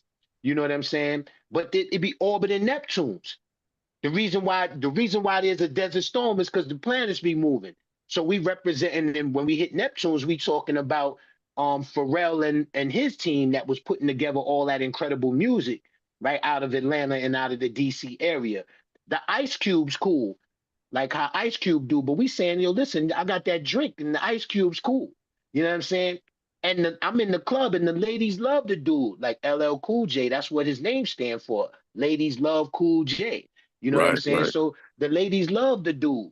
I got a Right. confident, new no limit attitude. Then I'm down to Louisiana talking about no limit. So the whole mindset around this joint was to really like bring a bunch of different references into a space, be clever in the way that I was able to use my lyrical tactics and my lyrical skill, again, paying attention to detail and crafting the lyrics, Right. but also giving a message and saying, Right. look, this is how it goes when Yes, we sir. move around out here. You know what I'm saying? And we can be witty in the way in which we display how things are going. I didn't have to curse in the verse either, Pop. Right. Right. There you go. There you go. That's the point I got to get to. Yes, sir. That's real talent, bro. For real. Because there's a lot of young artists now who they say a lot of things. It might be catchy on the beat, but you got to ask is like, what do you really? What's your substance? What are you really talking about? What do you really? Because nowadays I feel like a lot of young listeners want to be related to, and if you can't relate it to them, you can't relate to them. You're gonna lose them in the first few seconds. You know what I'm saying? That's why Yeah, there's so much music. They're ready to switch to the next song because it's like, okay, if I can't relate to this, I don't want to hear it, which is rightfully so. You know what I mean? So yeah. yeah, and I feel like that's a lot has a lot to do with it too, man. Yeah, Good point. Good yeah, point. Yes, sir. Yes, sir. I appreciate you. You already know, man. And like I said, I try to make sure, man, that I can relate to yeah. whoever it is at any time period. I don't Right, want to be limited to just the moment, which a right, lot of the times is what's talked about when industry right. heads Hmm. say, hey, man, like I'm connecting to the moment, what is right now. And that's Right, good, but you only get longevity when your song, again, Jay-Z or Jadakiss or right, the Locks or even further back, KRS-One or Rakim or any of those dudes, they have songs that transcend a right, time right. period. Right. Okay, You know what I'm right, right. saying? And so Uh-huh. that's truly important. Drake does that. Lil Wayne does that. You know what I'm saying? Right, When you talk about somebody maybe newer, like maybe like a Ken Carson. You know what I mean? Like cats that's doing things. Now. hmm Kodak Black. Kodak right, Black. you know, there are moments, they got moment songs, but they also have transition songs that transition. There's also like Little Yachty and all these other guys who people may say, hey, well, this guy's not really talented. But what Right. they're doing is they're connecting to the moment and what is present right at this time. Yeah, yeah, and that's going to always be the case. You know, I like that. the idea that happens with a song like "What's Going On" by Marvin Gaye. That song is this that's it's going to be it's a forever song. It's Forever. forever. Ain't no stopping us now. Right. It's a forever song. It's A forever, forever song. Right. forever. Right. You know, Hmm. love is the message. That love is the message is a forever song. Right. Because Forever song. you know, Right. and that's the same thing with lyrics in hip hop. If you say something that's significant, it's going to be remembered. Yes, It's sir. going to be Forever. remembered wherever. Forever. Tupac, Biggie, they died, you know, 30 years ago. Right. Right? 30 years ago, these brothers, you know, left the planet. But still to this very day, they are impactful, even Right. in young generations' life, because of what it is that they have said, what it is they stood for. Right. And the music has been transcendent over time, which continues to make sure that, you Right. know, the culture remembers moments that matter. Right. And that's important. Right. Well, I don't want to give up, man, because y'all done motivated me now. I don't want to leave the show without trying, at least trying to spit a few words or something. You know what I mean?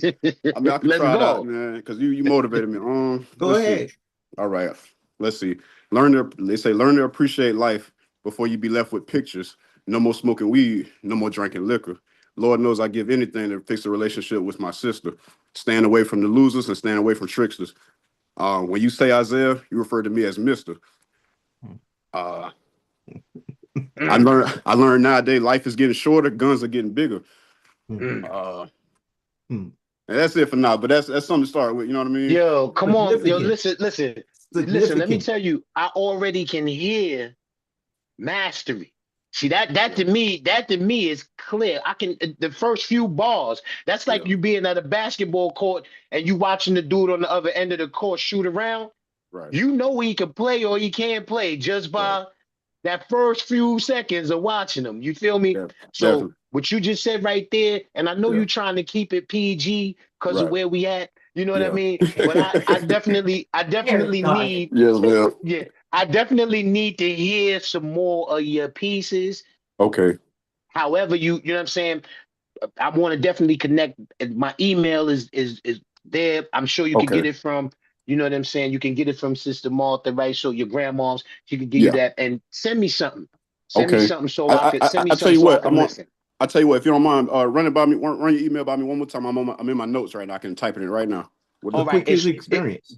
no, it's Quick Hitters Global. So it's Oh, okay. QUITT Okay. Quick. Uh huh. QUICK Uh huh. HITTERS Uh huh. Uh huh. Okay. Uh huh.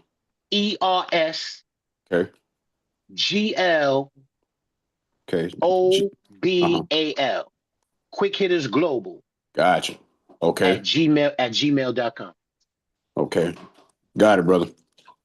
Yo, I can't wait to hear, bro. I'm excited, man. You was light with it. You was playing around. You was hiding. Right. But I Yeah. see you. But I see you. I see you. You know what I'm saying? And without a Certainly. shadow of doubt, I'm glad that you came on today, man. And Yes, sir. shared with us, bro. I can't wait to hear more. Thank you so much. Assalamu alaikum. We're gonna keep this thing moving, you know what I'm saying, as we jump into our third piece, man, which is called You Dance. You Dance today, we're gonna celebrate a style that you know, oftentimes can go unseen, but yet is really a part of the culture of dance in hip hop, and it's called popping. Popping is a street dance style that originated in Fresno, California in the late 1960s and 70s, and is characterized by quickly contracting and relaxing muscles to create a jerking effect called a pop or a hit in the body. This technique is performed continuously to the rhythm of a song, often combined with fluid movements and poses to create visually striking performances. The dance was popularized by the Electric Boogaloo's crew and influenced by funk music, cartoons, and mime. I pop really enjoy popping. When I was young, I didn't really like jumping and going down to the floor, which is the break-in process. Um, but I used to love to pop and lock. You know what I'm saying? Pop and lock, yeah. Which I oftentimes saw with Michael Jackson in its earlier iterations. And of course, when I used to watch shows like What's Happening, with my bro, you already know, Rerun, who used to pop and lock all the time during the show. Right. Especially when I was a young man, I got a chance to watch those sitcoms, and it was exciting to see something that I had seen in the culture being expressed on television. Yeah, yeah, yeah. That popping and locking wasn't something that I enjoyed seeing, and I recognized it as a dance style, but it wasn't something that I, would do. I mean, it wasn't part of my generation. Popping and locking wasn't a part of my generation. So, but I recognized it as being something that was different in dance style as it came in. I mean, if you would talk about mine was like the twist, the monkey, the dog. I mean, you know, but popping and locking, was definitely something that was also competitive, that people would be competitive with it with each other as far as popping and locking. I've seen teachers actually go against students popping and locking. you No know, question. you No know. question. And popping and locking was kind of big during the 60s and 70s in the fact that, Well, during the 70s and 60s. 80s, 70s and 80s. Well, I'm gonna take it back to the 60s, because also in the 60s, popping was something that was developed out in California, where it made its way onto the scene with crews like the Electric Boogaloo crew, who would go on talk shows like Bob Newhart and other shows where the what was the white lady, man, Carol, not Carol Burnett. There was another lady named Carol. Again, going on to these shows and displaying these styles. The Ed Sullivan Show also had folks come on and pop and lock, to just display the style that was coming out of the different inner city dance crews and clubs. And it, of course, was popularized on shows like Soul Train, where you would see people during the 70s, in particularly, going on to the Soul Train line and going down the Soul Train line, popping and locking. It definitely was popularized more during the 80s when you had the evolution of breakdancing, but movies like Beat Street, where you would have popping and locking displayed, but also in movies like Breaking, which starred someone who was from one of those crews. Um, my guy, man, who was known as Boogaloo Shrimp. You know what I'm saying? Boogaloo Shrimp was a guy, man, who was out there, man, really representing the culture heavily, and was cast inside of the movie Breaking along with Turbo, the brother Turbo, man, who was, one of the best break dancers at the time in terms of his popping and locking style, which mixed in, of course, with breakdancing. And during those movies like Breaking 1, 2, and 3, which was brought to the big screen, it was definitely popularized and used. But also in Beat Street, in the great dance battles between the New York City Breakers and the New York City Breakers and the right off my top of my head, I forget that the other crew, but it was a famous scene in which you had what was a brother named Mr. Waves, who utilized popping and locking in his style during the battle scenes. That really took that style of dance, hip hop dance, into another space. And recently, I just want to mention, it is utilized in a lot of the breaking and battle dance competitions around the world. Popping and locking is still very popular and is still utilized in those spaces. Someone I want to highlight is Poppin' John. Poppin' John is an individual who has been recognized across the globe, man, for his dedication to the style of popping. He's been in a number of shows as recently as World of Dance, as well as So You Think You Could Dance, television shows that celebrate dancing in all of its forms. He's been in it for about 25 years. He specializes in robotic illusions, silky smooth waves, and straight explosive popping. And I actually did a edit for Poppin' John that you can see again on my page, which is on Instagram, instagram.com/ Mr. Kivel, MISTERKIVEL, and also on YouTube, youtube.com/ at Mr. Kivel, MISTERKIVEL, in which you can see the amazing style of Poppin' John, and of course the art form of popping. With that, we gonna move on real quick to just end off our show, which is at 12:52. Our next iteration that's gonna come up is called The Conversation, the Experience, and the Movement. Stay tuned. We're gonna be talking about an explosive issue that's happening right now in the world. But we're just gonna end off our celebration of hip hop by talking about a brother named Bean. Bean is a Baltimore-based graffiti writer associated with the GBA crew, who has been active in bombing, a very distinct skeletal character that he does on freight trains, in terms of his art. Once again, graffiti is a style of hip hop which is done in a visual way. When you talk about graffiti, don't call it graffiti art, because a lot of graffiti writers will take offense to that. It's called graffiti writing, and in that you have great styles that have been developed all over the world. This brother here, Bean, he is a guy who does this tag on the wall in very unique colors and expressive letters, along with adding in a skeletal feel to his bombs, which are basically murals that exist on the wall in Baltimore and abroad. Being I mean, his style is incredible, man. He does a lot of bubble letters, which have sharp edges, but also have a real rounded feel to it. Adding in, of course, some unique patterns around it inside, as well as he defines the letters through sharpness and rounded artistic feel. Sometimes he simplifies it for you though, and just gives you the bean, which of course, you know what I'm saying, represents his style in a simplistic way, probably as his tag. Yeah, so this that he does the I mean he writes Bean as his tag. Yes. Okay. Not only as his tag, but again, he kind of sticks to the the freight trains and the different styles, you know what I'm saying, that give you an opportunity to do more mural work. You know what I mean? Right.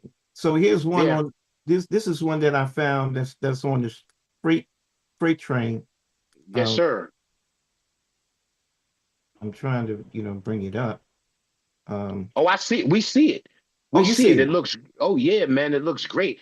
Yeah. Once again, you can see the fact that when you're talking about a mural or you're talking about bombing, that it allows for you to spread out the artwork so that it's not small, which is what a tag is. A tag is really when you're just kind of like coming by and you just want people to see you real quick, so you hit it real quick. When you do a mural or you bomb, it's going to be something that's more intricate and detailed. And so having the surface of a freight train to actually be able to spread out the intricacy of your artwork, the detail, coming back to what we say about the NBA players and how they get detailed, about lyricists and MCs and how they get detailed, right? Working on your craft requires the detailing to become the main part of what makes you stand out when you express yourself. Again, I believe that this is about mental health. This is about expression. This is about a way to release what's inside and sometimes rebel because, again, I think hip hop is rooted in rebellion to a large degree.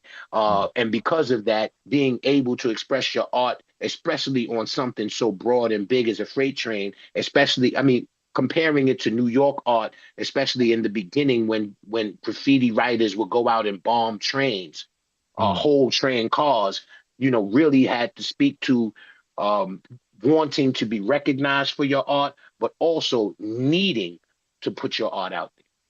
And the what is also interesting about, doing graffiti on trains is that doing the graffiti on the trains gave your art an opportunity to travel to various places. Exactly. And that's on subways, and this is a train that's going cross country right there. Right. This is a cross country train, you know, Right. but That's right. it's traveling, to different cities, different states. On a train is traveling through, different stops in different parts of the city. So that was one of the interesting things, that's how, people, spread their name. And it means something to the graffiti community. That's, I mean, because when I see graffiti on trains, when I saw the graffiti on, it had no significance for me. As a matter of fact, many times I was like, these people are coming on and they're doing all this, they're destroying the outside of trains, the way that I looked at it. Hmm. But it had no significance to me, Right. but to people who are graffiti are artists, it had a lot of significance, and that's why, it continued to be done. It's just like you have graffiti in back of you. There is no question because it is a part of the culture, right? Mm, And again, coming back to what we are talking about, um, the creation of hip hop really, and it before it was even called hip hop, what it really was about is there was a existence in New York City that required folks to have a way to express their disappointment with the way that their communities were being left. And so these moments, these components of hip hop, DJing, MCing, b-boying, graffiti, and of course knowledge were an opportunity for folks to share how they were feeling about the existence in the communities in the Bronx and in Harlem, because this is where hip hop, the components began to form. And there was a lot of abandoned buildings. There was a lot of crime. There was a lot of being left to your own devices without the police or the government coming in to stop things that may have been dangerous for you at that time. But it became our turn. And once it became our turn, it got big. And now it's so big mm, that everyone mm, wants to say, I got it. mhm. You know what I Yeah, mean? yeah, And very at the true. end of the day, you better listen. You know what I'm saying? Because it is the future, and not only the future, it is the present. And for now, it is important to remember that it needs to be celebrated for all the things it brings to the world in terms of its Artistic, yeah, not reflection. only not Yeah. only its artistic reflection, but its financial and revenue driven abilities to support lives, families, and of course communities all around the world. So with that being said, we go ahead and we move into our third iteration of our quick hitters digital experience here on American Muslim 360 and a New Day Community Radio. It's a New Day Community. We're going to jump into talking about what is happening out here in Minneapolis, Minnesota. And Pop, I'll let you go ahead and begin the conversation. Yes, yes. Well, there's a lot that's going on in Minnesota, and many people this is something that many people are talking about. So what we're getting ready to do is we're going to give you some of our insights as far as is concerned, as far as ICE and the incidents that are happening in Minnesota. And this is what the conversation is, that the federal immigration enforcement actions has intensified tensions, raising questions of force, jurisdictions, and accountability. I'm going to say that again. Force. The questions around force, jurisdiction, and accountability. The experience is about residents who process grief and fear through vigils, protests, and memorials, communities responding in real time and with real good reason.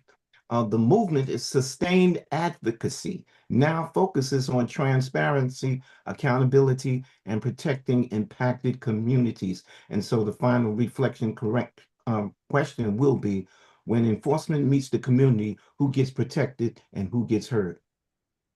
Mm, And so let me start it off mm, because uh, this is, I took it back. I did do a show on a Friday, and I talk about the uh, the starting of America. And mm, America is built on freedom of speech. It's built on freedom of religion.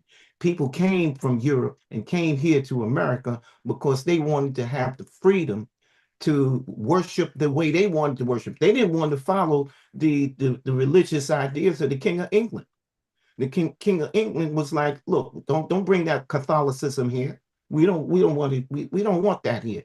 And the mm, people said, well, listen, and in England, they they were jailing people, they were making people actually follow the king's religion, the way of looking at it as far as Christianity was concerned. And they definitely had something against the Pope. So the people said, well, man, the heck with that. We don't have to deal with this. Let's go over to America. And the Pilgrims came to America in 1620. The Pilgrims.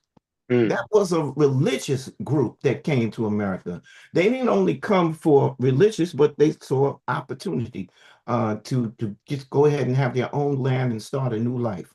Okay, that's mm, what they saw. And so, and it also follows with the whole idea of Columbus coming to America in 1492, that the Spanish Inquisition was about forcing people mm. to worship the way that they wanted to worship. You have to Yes, sir. follow Christianity. You can't be Jewish and you can't be Muslim over here in Spain. You can't be that. You have to, and we will do the Spanish Inquisition and make you do it. Well, this is what the human being does. And that's what the human being is doing today, Val. I'm just going to leave it like that and I'll let you take it from there. Well, I want to give you a little information that has transpired, over the last 12 to 13 hours. There was an actual case in which um, the state of Minnesota went to a judge to ask for there to be a restraining order against ICE to stop their activities inside of Minneapolis. And U.S. District Judge Catherine Menendez denied a request from Minnesota officials for a temporary restraining order, despite acknowledging what she described as profound and even heartbreaking consequences for communities in the state. She said those are not the only harms to be considered, however. The Eighth Circuit has recently reiterated, and this is me quoting, the Eighth Circuit has recently reiterated that entry or injunction barring the federal government from enforcing federal law imposes significant harm on the government, the judge wrote. In response, Minnesota officials argued that the operation violates the Constitution's 10th Amendment by unlawfully pressing the state to change or abandon so-called sanctuary policies and cooperate more fully with federal immigration authorities. Menendez said those arguments, at least at this stage, were not strong enough to justify blocking the operation. I agree with her 100%. And their fault, I believe, is that they made the presentation to the judge on the basis of sanctuary city. That's where the problem came in. What they should have done is they should have went straight with freedom of speech and freedom with the religion. They should have went with that. They should have went with The only reason why the people of Minnesota are complaining is because the way that the federal government and federal agents are coming in their communities and disrespecting the citizenry.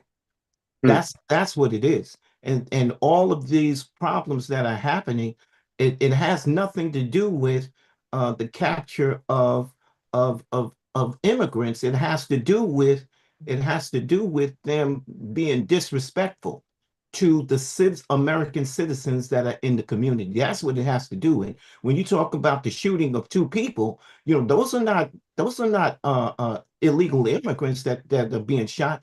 It's American citizens. And American citizens are protesting the way that this government has come in and disrespected, is disrespecting them, the way that they're going about their operation. That's There what is, that's what it is. well, and also, just again, to give some clarity to the circumstance, starting in December, the Trump administration sent 3,000 federal immigration agents to the Twin Cities and arrested more than 3,000 undocumented immigrants, according to the Department of Homeland Security. But in that, as you just mentioned, U.S. citizens Renee Good, 37, and Alex Preddy, 37, were both shot and killed by federal immigration authorities in separate confrontations just this last month. The killings have sparked daily anti-ICE protests in the Twin Cities and national condemnation.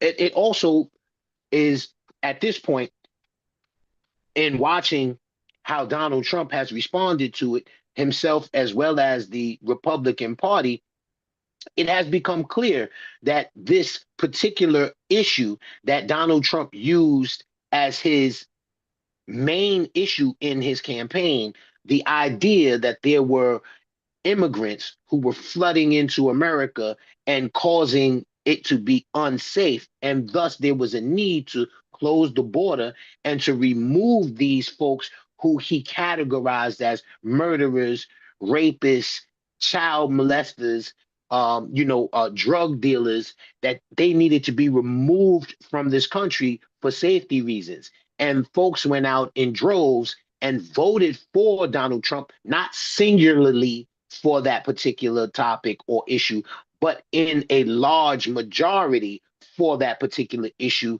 have been watching this thing unfold.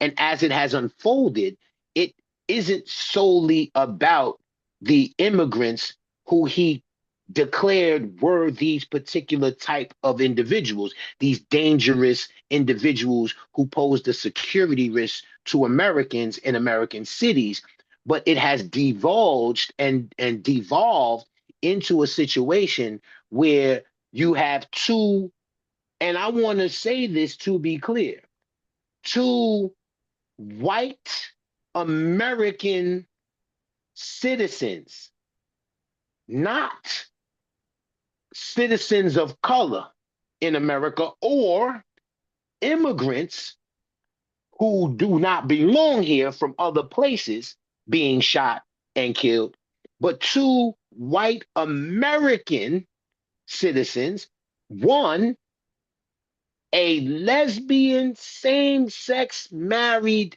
white woman from a suburb in Minnesota where she had just dropped off her 6-year-old child to school and was killed in a traffic incident by a federal officer, not only shot once, but 3 times as she attempted to drive away and was accused or labeled a domestic terrorist by the Homeland Security Secretary, Kristi Noem, before an investigation had even had an opportunity to be implemented regarding the circumstance.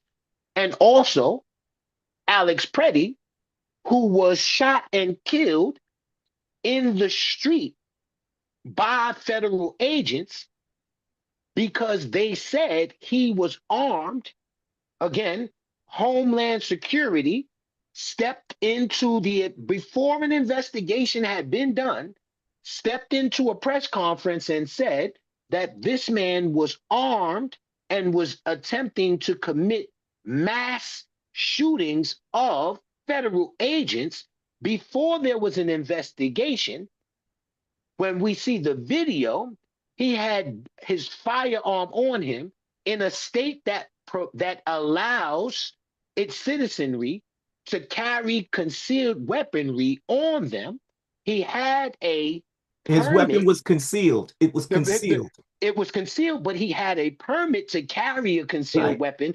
Yes. Also, we're talking about the Republican Party that stands on the Second Amendment to own arms in not retaliation, but in rebuke of folks who say, listen, we need to have stronger gun laws, right, regarding how people are able to carry weapons.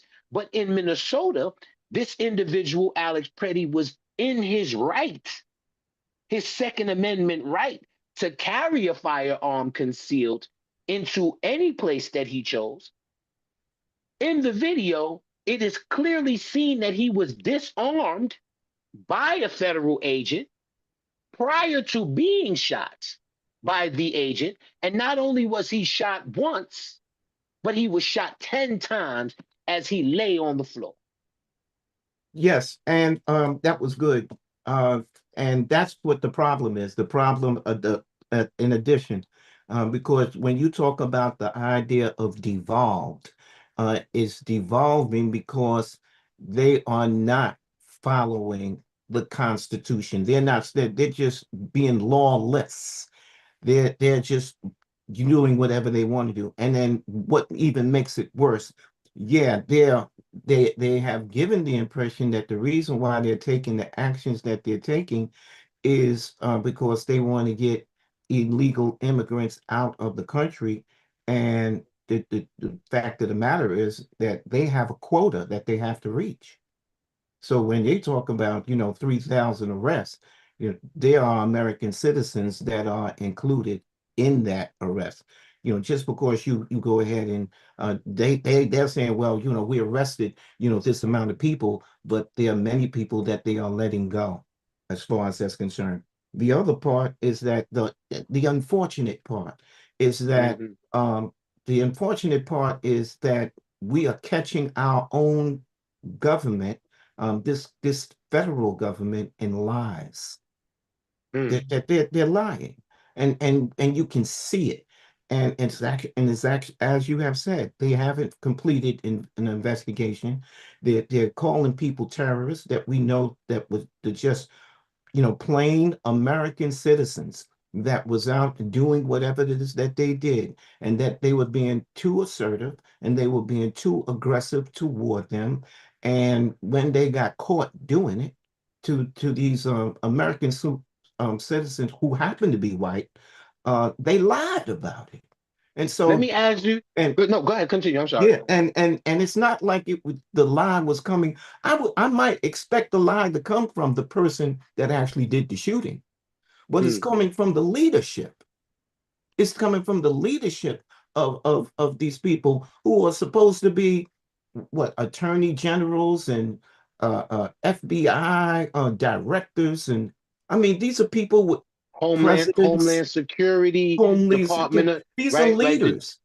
these are folks who have been tasked with the responsibility to execute these operations in a way that is going to meet the goal. And the Yes, goal that was outlined was to remove dangerous immigrant populations from American cities and send them back to their countries to face whatever legal ramifications happen in their own countries.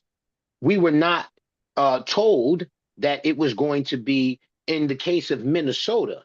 We were, and they were, I'm sure, not told that it would be full scale operations in which the officers would be given carte blanche to do as they please in the streets of an American city. And I think therein lies the reason why the numbers have changed and the positions have changed. Let me read. The Trump administration has sent mixed signals after initially vowing to double down on the operation in the wake of Preddy's death last week, calling the 37-year-old ICU nurse from a veterans hospital a domestic terrorist before officials launched an investigation into the incident. Then on Thursday that just passed, Trump border czar Tom Homan said the administration would draw down the operation in the state. And President Donald Trump also spoke with Minnesota Governor Tim Walz over the phone, who he had previously called an agitator of the protesting that was going on inside of the state, along with Minneapolis's mayor, Mayor Frey. Mayor Fry, I'm sorry. So the also I want to mention that just yesterday, Donald Trump mentioned on Air Force One to a press corps that he would not be sending federal officers or upping the operations in cities that were democratically run, which typically he would call sanctuary cities that were in need of this kind of escalated operation, but has said that he would wait for the permission from those states to actually come into those states with these tactics. So again, just wanted to give some more information around the particular topic. Yes, I listened to Tom Homan's speech yesterday, and the problem that he stated was that things would get better if they would stop with the rhetoric. I don't know what kind of, he called it some kind of rhetoric. It was like aggressive rhetoric. Rhetoric is speech. I mean, which is First Amendment. These people are coming into your neighborhood and they are being disruptive. They are firing tear gas. They are firing smoke bombs. They are firing sprays in people's face. And Yes. this is and all because of rhetoric. It's not like these people have been doing anything. And I believe me when I tell you, the Revolutionary War started when the British came into Boston and faced off with the citizens of Boston, and they fired the first shot. And when that first shot was fired, those British officers massacred those people in Boston, massacred. And that's what started the Revolutionary War. That's what started it. You know, so it's the same thing. Yeah. Well, again, that was one of the defenses that was spoken of. I was watching Fox News Network, and one of the anchors who had been in combat before, and again, we appreciate the service of those who go out and fight to defend the rights of the citizens of America, and at times come back with disabilities, as this gentleman did. He came back. He lost both of his lower legs, and is again someone who has seen combat, knows the toll that it can take. Damn. And he said something along the lines of what you just said, which is when the first shot was fired at Alex Preddy, that first shot, the next thing that happened was the other officers, in response to the first shot, began to shoot Alex Preddy, which is how it then became 10 shots, because it was the first shot that sparked the reaction of the other officers, which then they call sympathy fire, right? Which is they are now reacting rather than being in a mode of observing. They're in a reactionary mode. And so again, there are these moments that we have to recognize in these elevated situations, these heightened situations in which these officers respond, maybe not through training, but through the human response, right, that comes from feeling that there may be danger available or in their proximity. I also want to look at this from another perspective. And I know it's not always the perspective that folks want to, but we have to be fair in our understanding and our view around the conversation. Um, Through experience, I, as a Black American, know that if I am confronted by law enforcement, say I'm in my car, as Renee Good was, and I'm approached by law enforcement in a way that seems to be aggressive, and they're shouting demands and commands at me as a person of color. My first instinct is to respond to this command in a way that starts to diffuse the way in which this officer could possibly react to me, again, in what we just described, in the human reaction of an officer in a situation where they hear the first shot go off. I have to, as a Black American, immediately recognize the fact that there could be a possibility of this person trying to kill me. I must react in this way, understanding that. Is there again, I then would, for me, in my experience, have shut the car off, opened the door, and did what the officer said in a survival mode, understanding that this officer has the ability and the maybe the preconceived notion of who I am as an individual, especially being of a darker tone, and the characterization that Donald Trump has put out there regarding immigrants being rapists, And the killers, darker tone, right? And of course, I mentioned the darker DEI, tone, all that. Yeah. right? I must be cautious in my response to this person who has the authority to shoot to kill.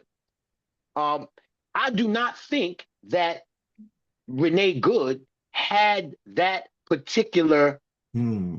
perspective Good point. to actually understand the danger that she was in at that moment, right? And it comes back to something that we call white privilege.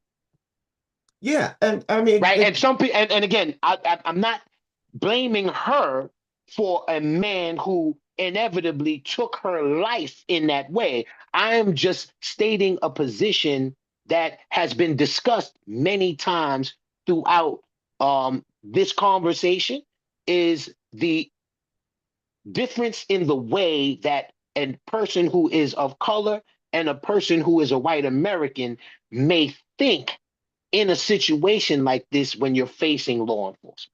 well, the other part that goes along with it, that she wasn't the problem. If you put a gun in a person's hand, they think they have authority. You know, you put a gun in a person's hand, and then you give them the legal right to use that gun. That is the problem. All right, because she didn't think that she didn't think she was a. They were so aggressive against it. They came up to her car and was trying to pull the door open. That's what Again, that's I how. again I want to come back to, if that's me in that circumstance and an officer approaches my car in an aggressive way to open my door, I immediately am going to recognize that I need to compose myself. The first thing I wouldn't, the very first thing that I would not think about is trying to drive away. Well, you might that might be you, but with I'm her, just saying, I'm saying, as a person of color right? who has experienced not only my own experiences, but has seen this play out multiple times throughout my lifetime in Yes, different circumstances yes, with different people of color. The right. very first thing that I would not think to do when a police officer approaches my Well, why car didn't she think commanding, like that? Why didn't she think I, like that? we have put it on the table that because she is a white woman in Minneapolis who does not have the same kind of experiences with law enforcement, that she may have thought that it was. And again, I'm not in her head, but this is just she may not have thought that he would think to pull out a gun on her and shoot her dead in her car. I don't think that that was even a thought in her mind when Right. she put it in I drive agree. and went to go away, I that agree. he would actually pull his gun out and kill her. Right. I don't think that was even I in the agree. purview of her thought process That's at right. all. No, I don't think so either. I think that she saw that there was some aggression going on, and she wanted to get the hell out of there. That's what I thought. When I Right. thought that's what. Yeah. Well, let me just get out of here. I didn't think that she had anything to do, but Sister Martha has something to say. Who add to the conversation? Yes, Sister Martha, go ahead. Alhamdulillah. Yeah, and I don't think Pretty had that in his mind either. Yes, Uh, ma'am. that he would even be aggressively taken down and then end it. You know, it's one thing, especially now in the backdrop of our minds. I don't know if we all heard I don't know if she was ambassador or representative of Israel a couple of years ago when she made the comment, maybe two or three, and she made the comment that United States, it was a message from the United States. Your problem is with the young Black American males. Mm, Now, this may be a cursor to accomplishing that are involving or creating an environment whereby it will not be questionable, because if you shoot down someone that just what is the word, that reneges on your approach, mm, period, is questioning your authority, and that's an ego attack.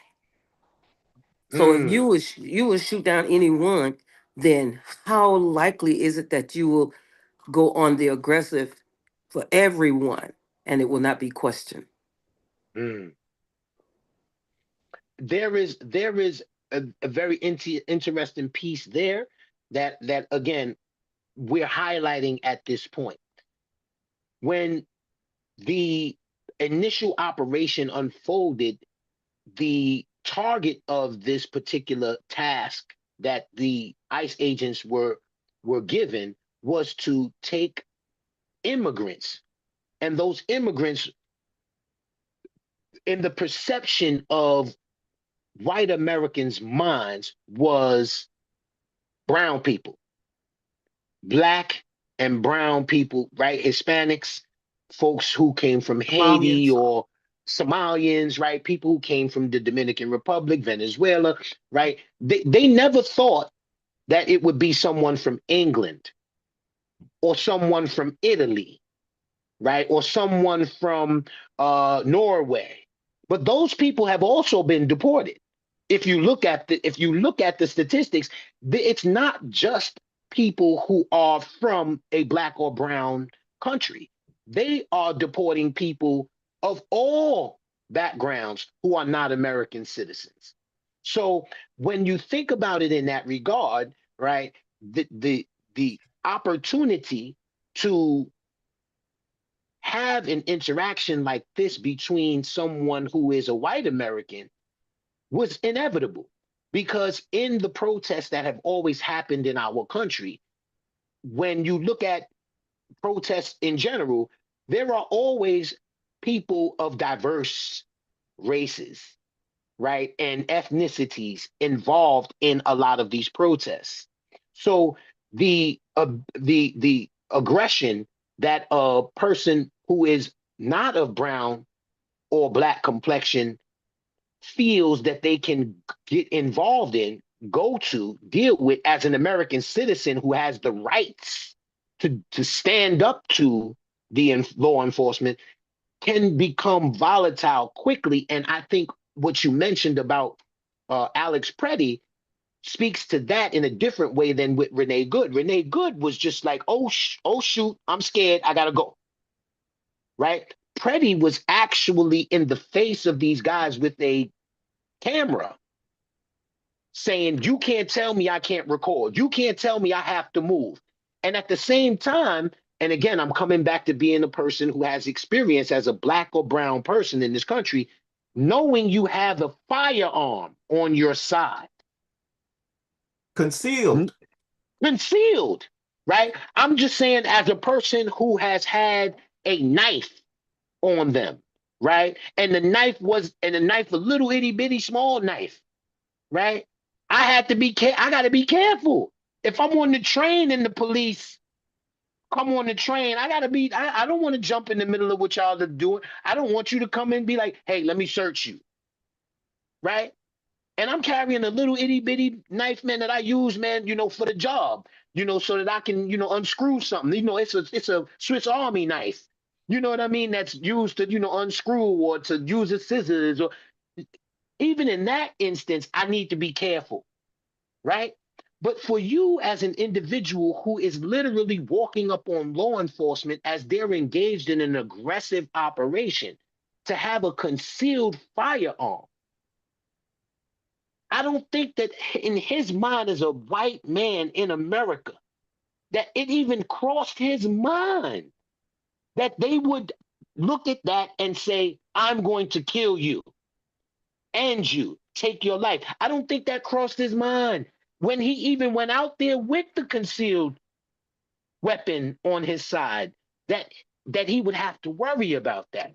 So again, there is this idea that as we're looking at this, how much responsibility do these people bear in the fact that this is a tragedy, which we acknowledge? How much do these folks bear in their own demise due to the fact that they weren't thinking from the perspective of, I could possibly have an interaction that could wind up Well, going and becoming volatile? well, that's something that, that's something that's a decision that happens in an instant.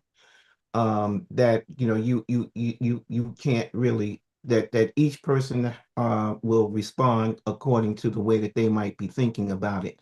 However, the community has responded and said that what ICE is doing is not right, and that's why there was so much protest that's going on in Minnesota and in other parts of the United States, because the citizens of the United States totally disagreed with the actions that Again, but we don't want to are skip. I, being I done. don't want to skip. I don't want to skip past that point I just mentioned, But that's right? why I Which is said which that is that which is an is that which is individual that response. It which was is an that individual. again. It was the instance. Yeah, I Which mean that what part was an individual response? Was it the individual response of the officers, or was it an individual response of Renee Good and Alex Renee Griffin? Good. It was an individual response, Okay, just like Renee response did her calculations in her heart and her head, and she said, "Uh-oh, I better get out of here." Now, somebody else that was in that situation may have said, "Oh, they pulling on my door. I better not move." But right. the same thing with Preddy. It was an individual response. It was an instant that he was there, and Okay, the thought okay, came and was like, oh wow, but somebody else may have played it a whole lot different, you know okay. I just wanted to be clear of yeah, how you were answering. You were definitely answering towards the point that I wanted to make apparent to yeah. folks who may have listened to this and may And see it from that perspective that I just what presented. now the question becomes, the other question becomes, this is that if Allah is in control of all things, then was Allah also in control of that? Sister Martha? Ooh, I say, ooh. we can never take away the fact that life and death, as we see it, the demise of the physical body is no longer here. That coordinates is within Allah's plan. I don't know if the how is, but definitely the death and the life is. Mm, Because we're believing that we are held accountable for what we do, then that means the door is open to you to perform certain actions or not. You actually didn't take that life, but you're held accountable for the actions that you portrayed at the life ending. mm. And I will say this here. I don't think that and just to give some other indications to this, I don't think that Cain actually meant to kill his brother Abel.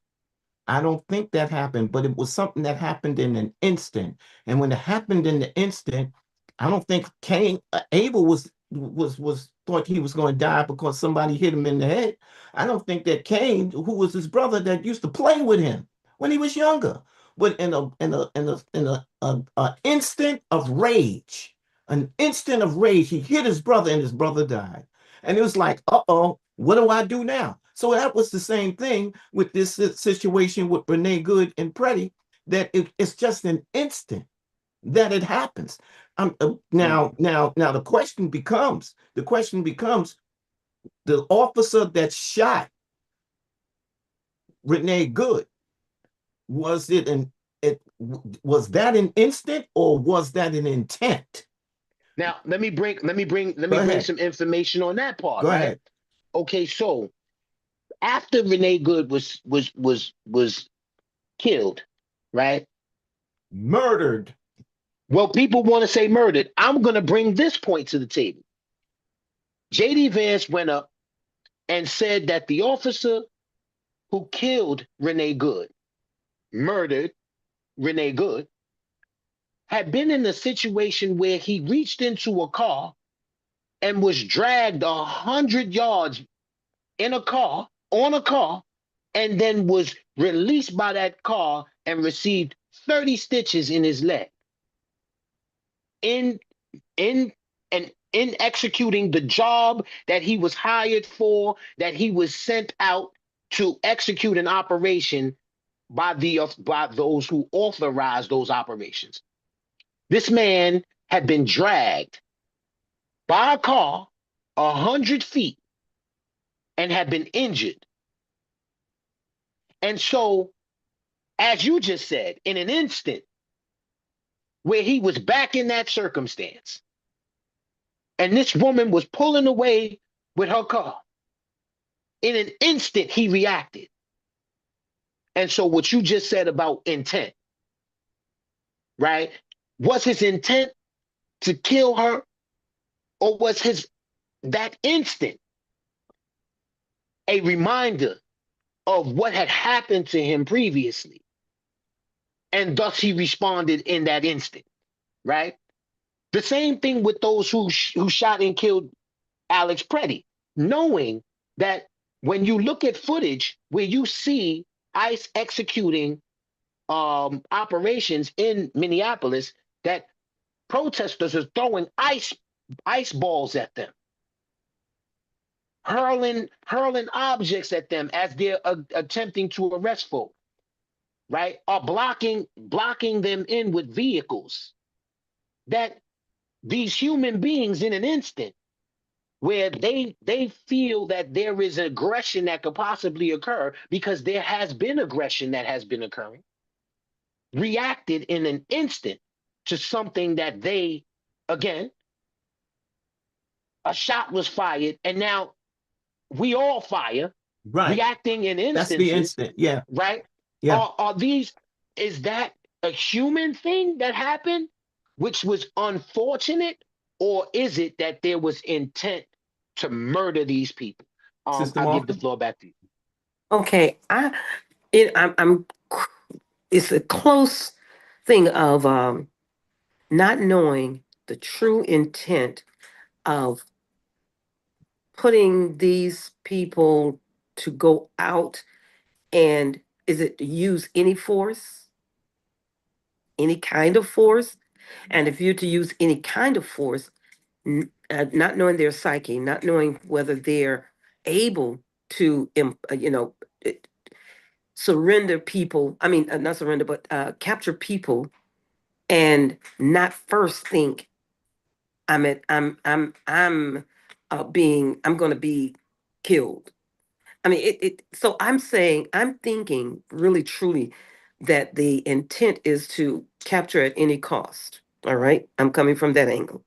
So Okay. if that means if I have to shoot, then if I'm given that option, then my first instinct is going to be to shoot. I'm I'm going to think in defense of myself, and I'm going to shoot. So I've been given that liberty that if they don't come, protect yourself. That's the word given. So your mind is already shifted in that point. So you're already, and you're going guarded. You're already guarded, so you're already with the mindset to shoot. And I think that that happens first. So, uh, it, and definitely, how do you approach someone like Pretty and think that they're someone obscure, in the way? How do you even initiate that thinking that this is the person we should go after when your plan is to go after those who have been identified as the group of people that the president outlined? So the young lady was I'm sure she was not in that group of identified persons.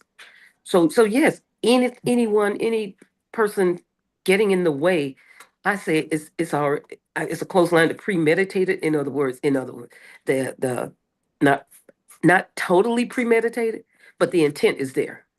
Well, I Mm, would like to say this, and I powerful. would like to give you something else to think about.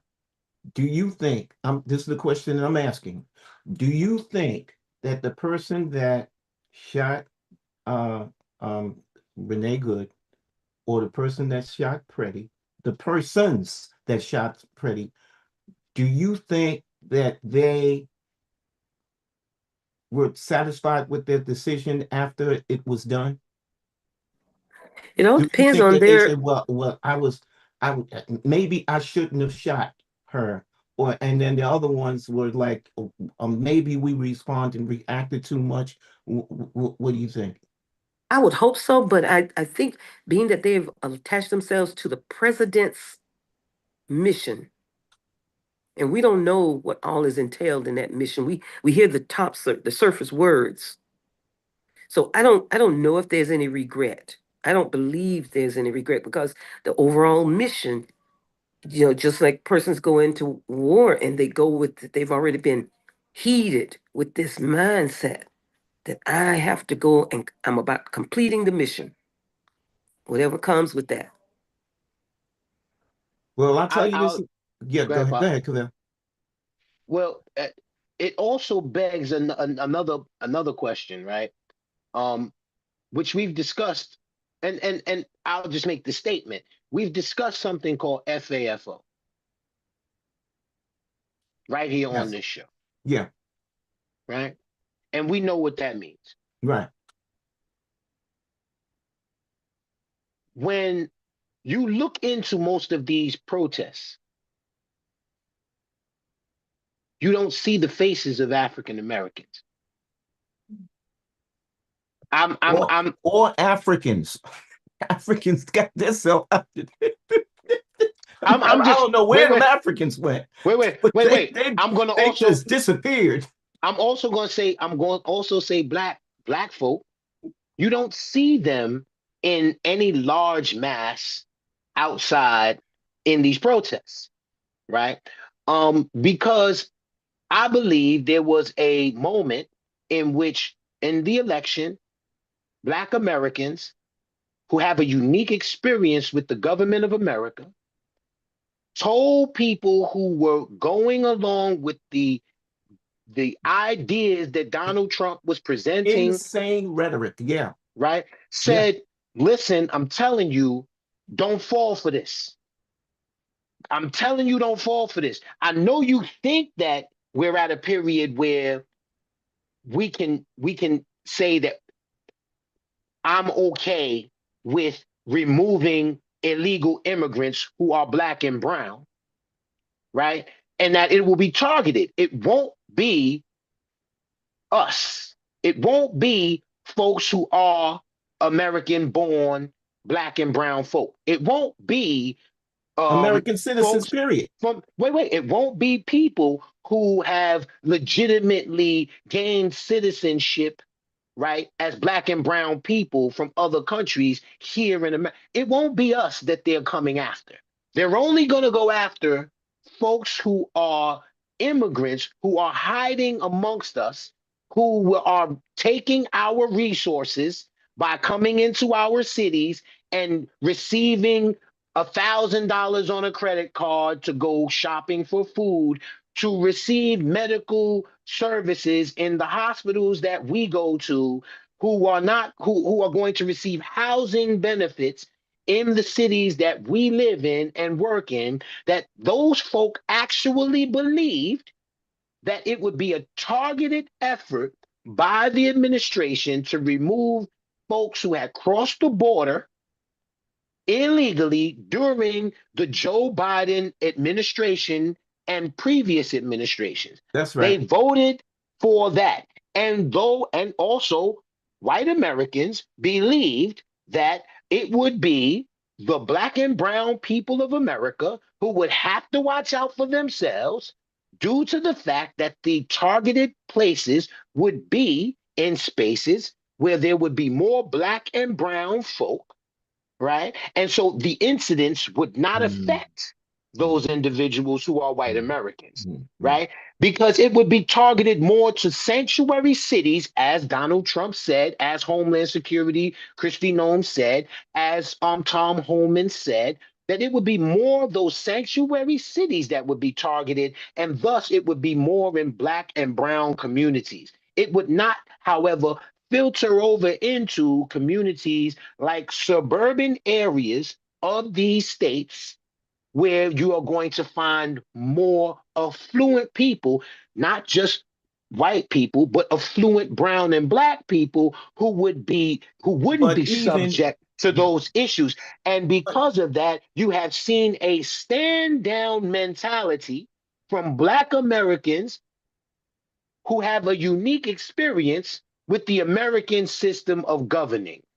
I just put that on the table because that has also been spoken about to a large extent throughout But the that, but media that, in but that America. was the part that didn't play. The part that played, which they should have seen with their own eyes, is that it was European American or white Americans that was actually standing up and protesting all over the country. This is not since it's the very beginning of his administration. This is what's been happening. There's been European Americans and white Americans that have stood up in the cold and all across the country and all across the world have stood up and said that you don't see that?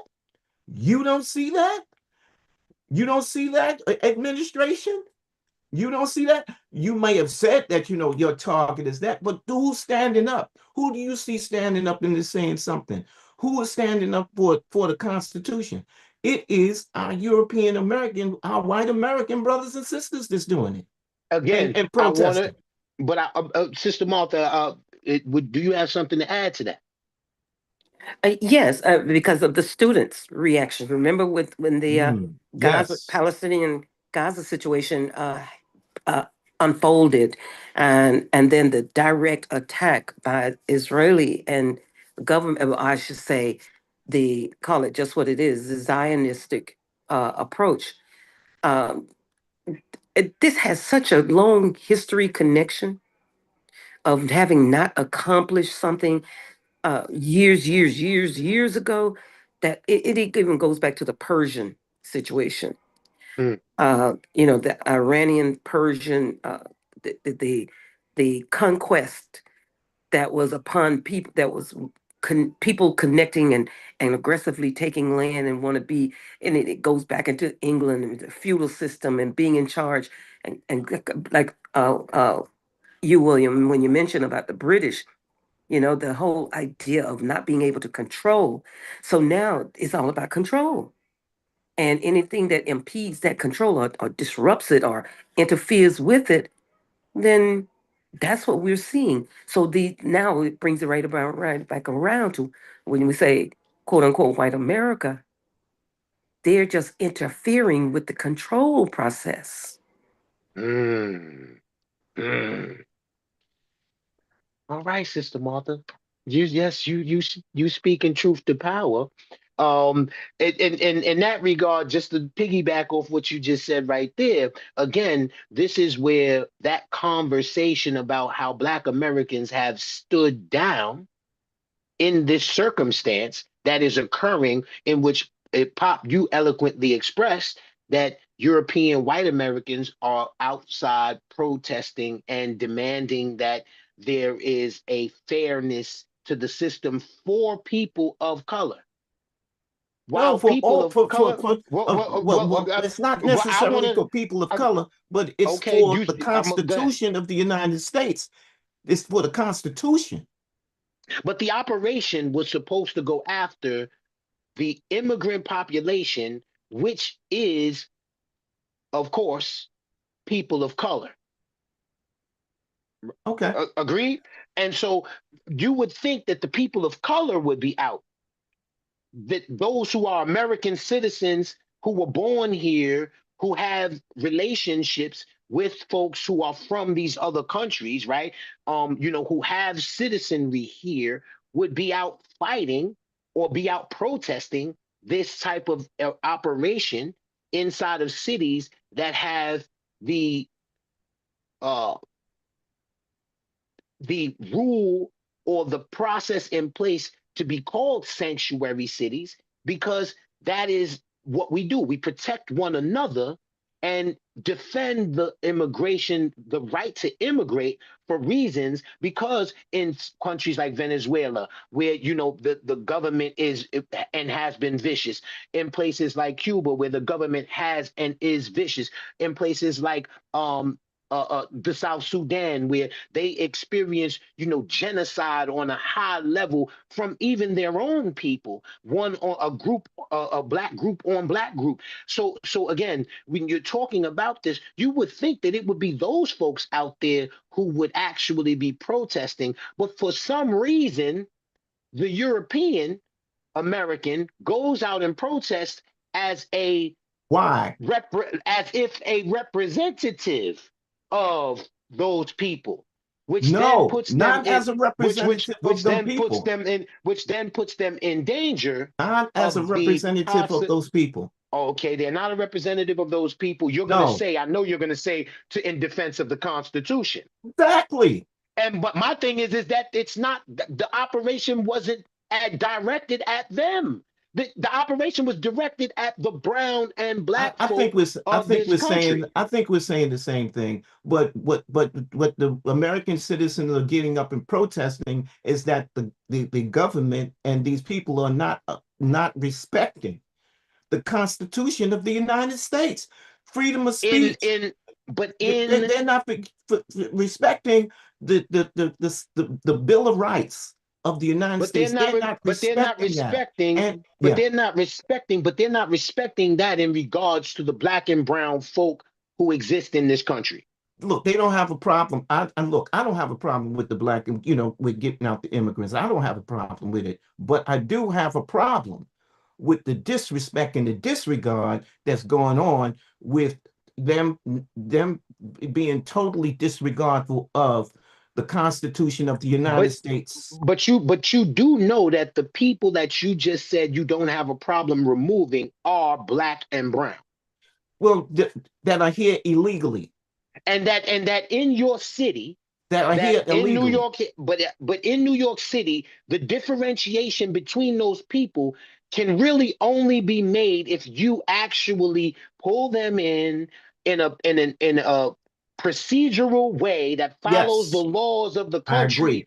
to Yes, actually find out that they are illegal. yes, Not ICE going yes. to the courthouse, where people who are following the procedure and process are being arrested and then taken away, even though they are following the protocols and processes in which they have already been engaged in Yes, order to gain citizenship in this yes. country. Is it right for them to then wind up at the courthouse where the Those person are is? not those are What not about the illegals. what about the school, when they Those are show not up at the illegals. school and they take children out of the school that are attempting to learn and are not necessarily the ones who decided to bring themselves to this Those are country, not illegals. but they are illegal in terms of what Donald Trump's operation, his ICE agents, are actually doing in terms of the operation that they're carrying out And that's within why they have the those problem. cities. And, we only got 5 minutes left in the program, and And so with let's that, go and with ahead. that, And with that, let me say this. But on Friday, federal authorities arrested former CNN anchor Don Lemon in connection with a protest he covered at a St. Paul church earlier this month. Lemon vowed to fight the charges against him. On Truth Social on Saturday, Trump called Waltz, the governor of Minnesota, corrupt, and Representative Ilhan Omar, Democrat from Minnesota, who was attacked at a town hall this week, a scammer. It is also unclear if tensions have eased on the ground, where daily life has transformed from some Twin Cities residents since the operation began. In her ruling on Saturday, Menendez acknowledged the toll the operation was taking on Minnesotans. She wrote that there is evidence federal immigration agents have engaged in racial profiling, excessive use of force, and other harmful action, claims the government did not rebut in its filings. Defendants do nothing, and this is quoting, defendants do nothing to refute the negative impacts described by plaintiffs in almost every arena of daily life, Menendez wrote, citing increased police overtime costs, declining school attendance, delayed emergency responses, and severe hardship for small businesses. It would be difficult to overstate the effect this operation is having on the citizens of Minnesota, she added. So to close out, just wanted to give you some information from the judge who actually continued the actual operations on the ground, refused to stop or to restrict temporarily those operations by ICE in Minnesota, but did, however, recognize the difficulties in having those operations inside of an American city like Minnesota. With that being said, thank you again for joining us. Raymond, This has been let Sister Martha come in and have her last words. Yes, I just want to thank you and thank Allah for everyone who's listening now or later on America Muslim 360 and on the New Day for Al Islam Community Radio through executive producer William Kareem and Alhamdulillah. myself, Martha Nailah Williams Nailah. Abdullah of Community Wide Shura Conference and Kivel Equon. We certainly we're moving into a total another direction. I say another, an additional, let's say additional direction where we are requesting everyone to please join us. You can go to cwsc.us or go to YouTube, American Muslim 360 Daily Broadcast. And please plan to join us today at 5 p.m. Eastern Standard Time for the contemplations of Imam Worthy Muhammad, Rahimahullah. Please research on the life of Imam Worthy Muhammad as it relates to Prophet Muhammad, prayers and peace be upon him. And whatever interest you may have further than that, stay tuned. Assalamu alaikum. Wa Walaikum alaikum assalam. assalam. We thank you all so very much for tuning in with us. And until the next time, we give you the greetings of Assalamu alaikum wa rahmatullahi wa barakatuh. May the peace and blessings of the Creator of the heavens and earth be upon you all. I mean, Ameen. that was wonderful. This again has been the Quick Hitters Digital Experience where we bring voice to the voiceless. Let's get it going. Assalamu alaikum until next week. And for you too, go ahead and give your contact, Kivel. Oh, you can always find me at or send your suggestions to a new.day at live.com, where you should be able to bring in your suggestions about show topics and without a doubt join the experience today. Thank you. And for a New Day for Al Islam Community Radio, the number is 971-379-9162. Assalamu alaikum.